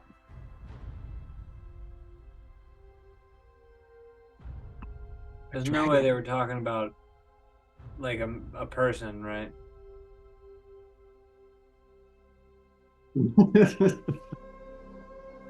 You're really on this Henry is a dragon thing, huh? We don't see him at night. I mean, that's fair. Goes to bed at 7:30 every single night. Sold. I'll believe it until he proves me otherwise. Until then, he is a creature. He's an otherworldly creature, and I'm keeping my distance. But apparently there's a dragon somewhere. On top of the horse. If it's not Henry, there's a dragon somewhere. So you guys exit out of the casino. If you want to, do you guys want to leave the casino? Yeah, I got some hot goss I gotta share with my girlies. Okay, so as you exit the casino, Henry and Kit are pulling up on Midnight, and Kazimak and Brahm are having a terse... heated discussion. No, because then we have to role play it. I was going to say a terse silence. Terse silence. We enjoy each other's company in silence. Listen, I don't like role playing other people's characters because when I do, things like Esme happen. Okay? Yeah, there's alias Henry. Henry. Oh Henry was all me. Yeah, but it's still a lie. It's still a cat.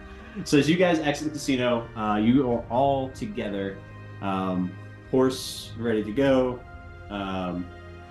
You guys are basically, if you want to be, ready to go find a ferry, if that's the path that you guys would choose. Can I get another saddle for midnight? Oh, I need a horse. Yeah. We can find a. So there is. I wouldn't call them prodigious by any means, but there is a small husbandry shop, I will call it, on Blackmore. It is a place that you guys have heard about, people talk about, referencing a place called the Zoo. The Zoo is on the opposite side of town, basically the far side of town next to the actual lake. There's a small shipping yard that has been turned into a husbandry zone, I guess you could call it. I don't want to call it a pasture because that's not quite the term for it. As you guys pull up to it, there are indeed, there's a round pen, like a double large round pen that has about half a dozen horses in it. No studs, but a couple of geldings, a couple of mares, each split evenly 3 and 3. Some of them are a little bit older, look a bit more broken. There's some younger ones that look a bit more spirited. There are horses here. However, there are noises coming from inside of the building that are not normal horse noises.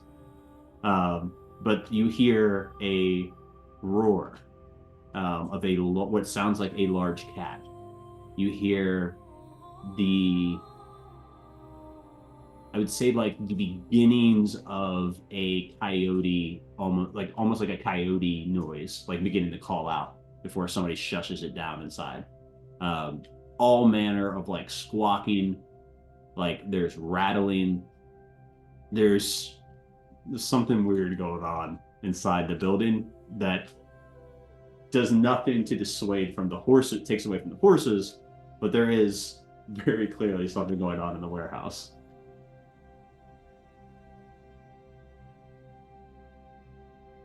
Is Blackmore known for exotic animal trade? Blackmore is known for illicit trade. So this is everything that when you go through customs, they tell you not to do. Oh, are we gonna look? Oh, most certainly, yes. So you guys walk up to the front of this building. There's a small little sign in handwritten print. It says "Service Round Back." As you guys walk around the back and step around the corner of this small little fence, you are going to find out next week what you see. Whoa! We will do the revealing of the zoo next week when we have everybody back at the table. So that is tonight's session. Welcome everybody, Greg, to the table. Greg will be here permanently. So yeah, new player at the table, full time, playing our cook. Greg, aka Yeah, fucking cook. Bridges. And she's got a secret animal hidden in her pocket that we don't know about yet. Except for me. And her name's definitely not Bridget. I do not have a live animal in my pocket. I'll let you know. And your name's Yeah, not Bridget. But you got an animal in your pocket. No, it's not that there's an animal in her pocket. She is an animal. She's not an elf. AKA Gary, aka Bridget. Yeah, the famous Gary. That's Gary. So as you guys, that's how we'll wrap this session up. We'll pick up next week, and we'll see what the zoo's all about, and we'll start heading north. It seems with everybody back to table. So everybody say bye. I'll left to say. Balls deep.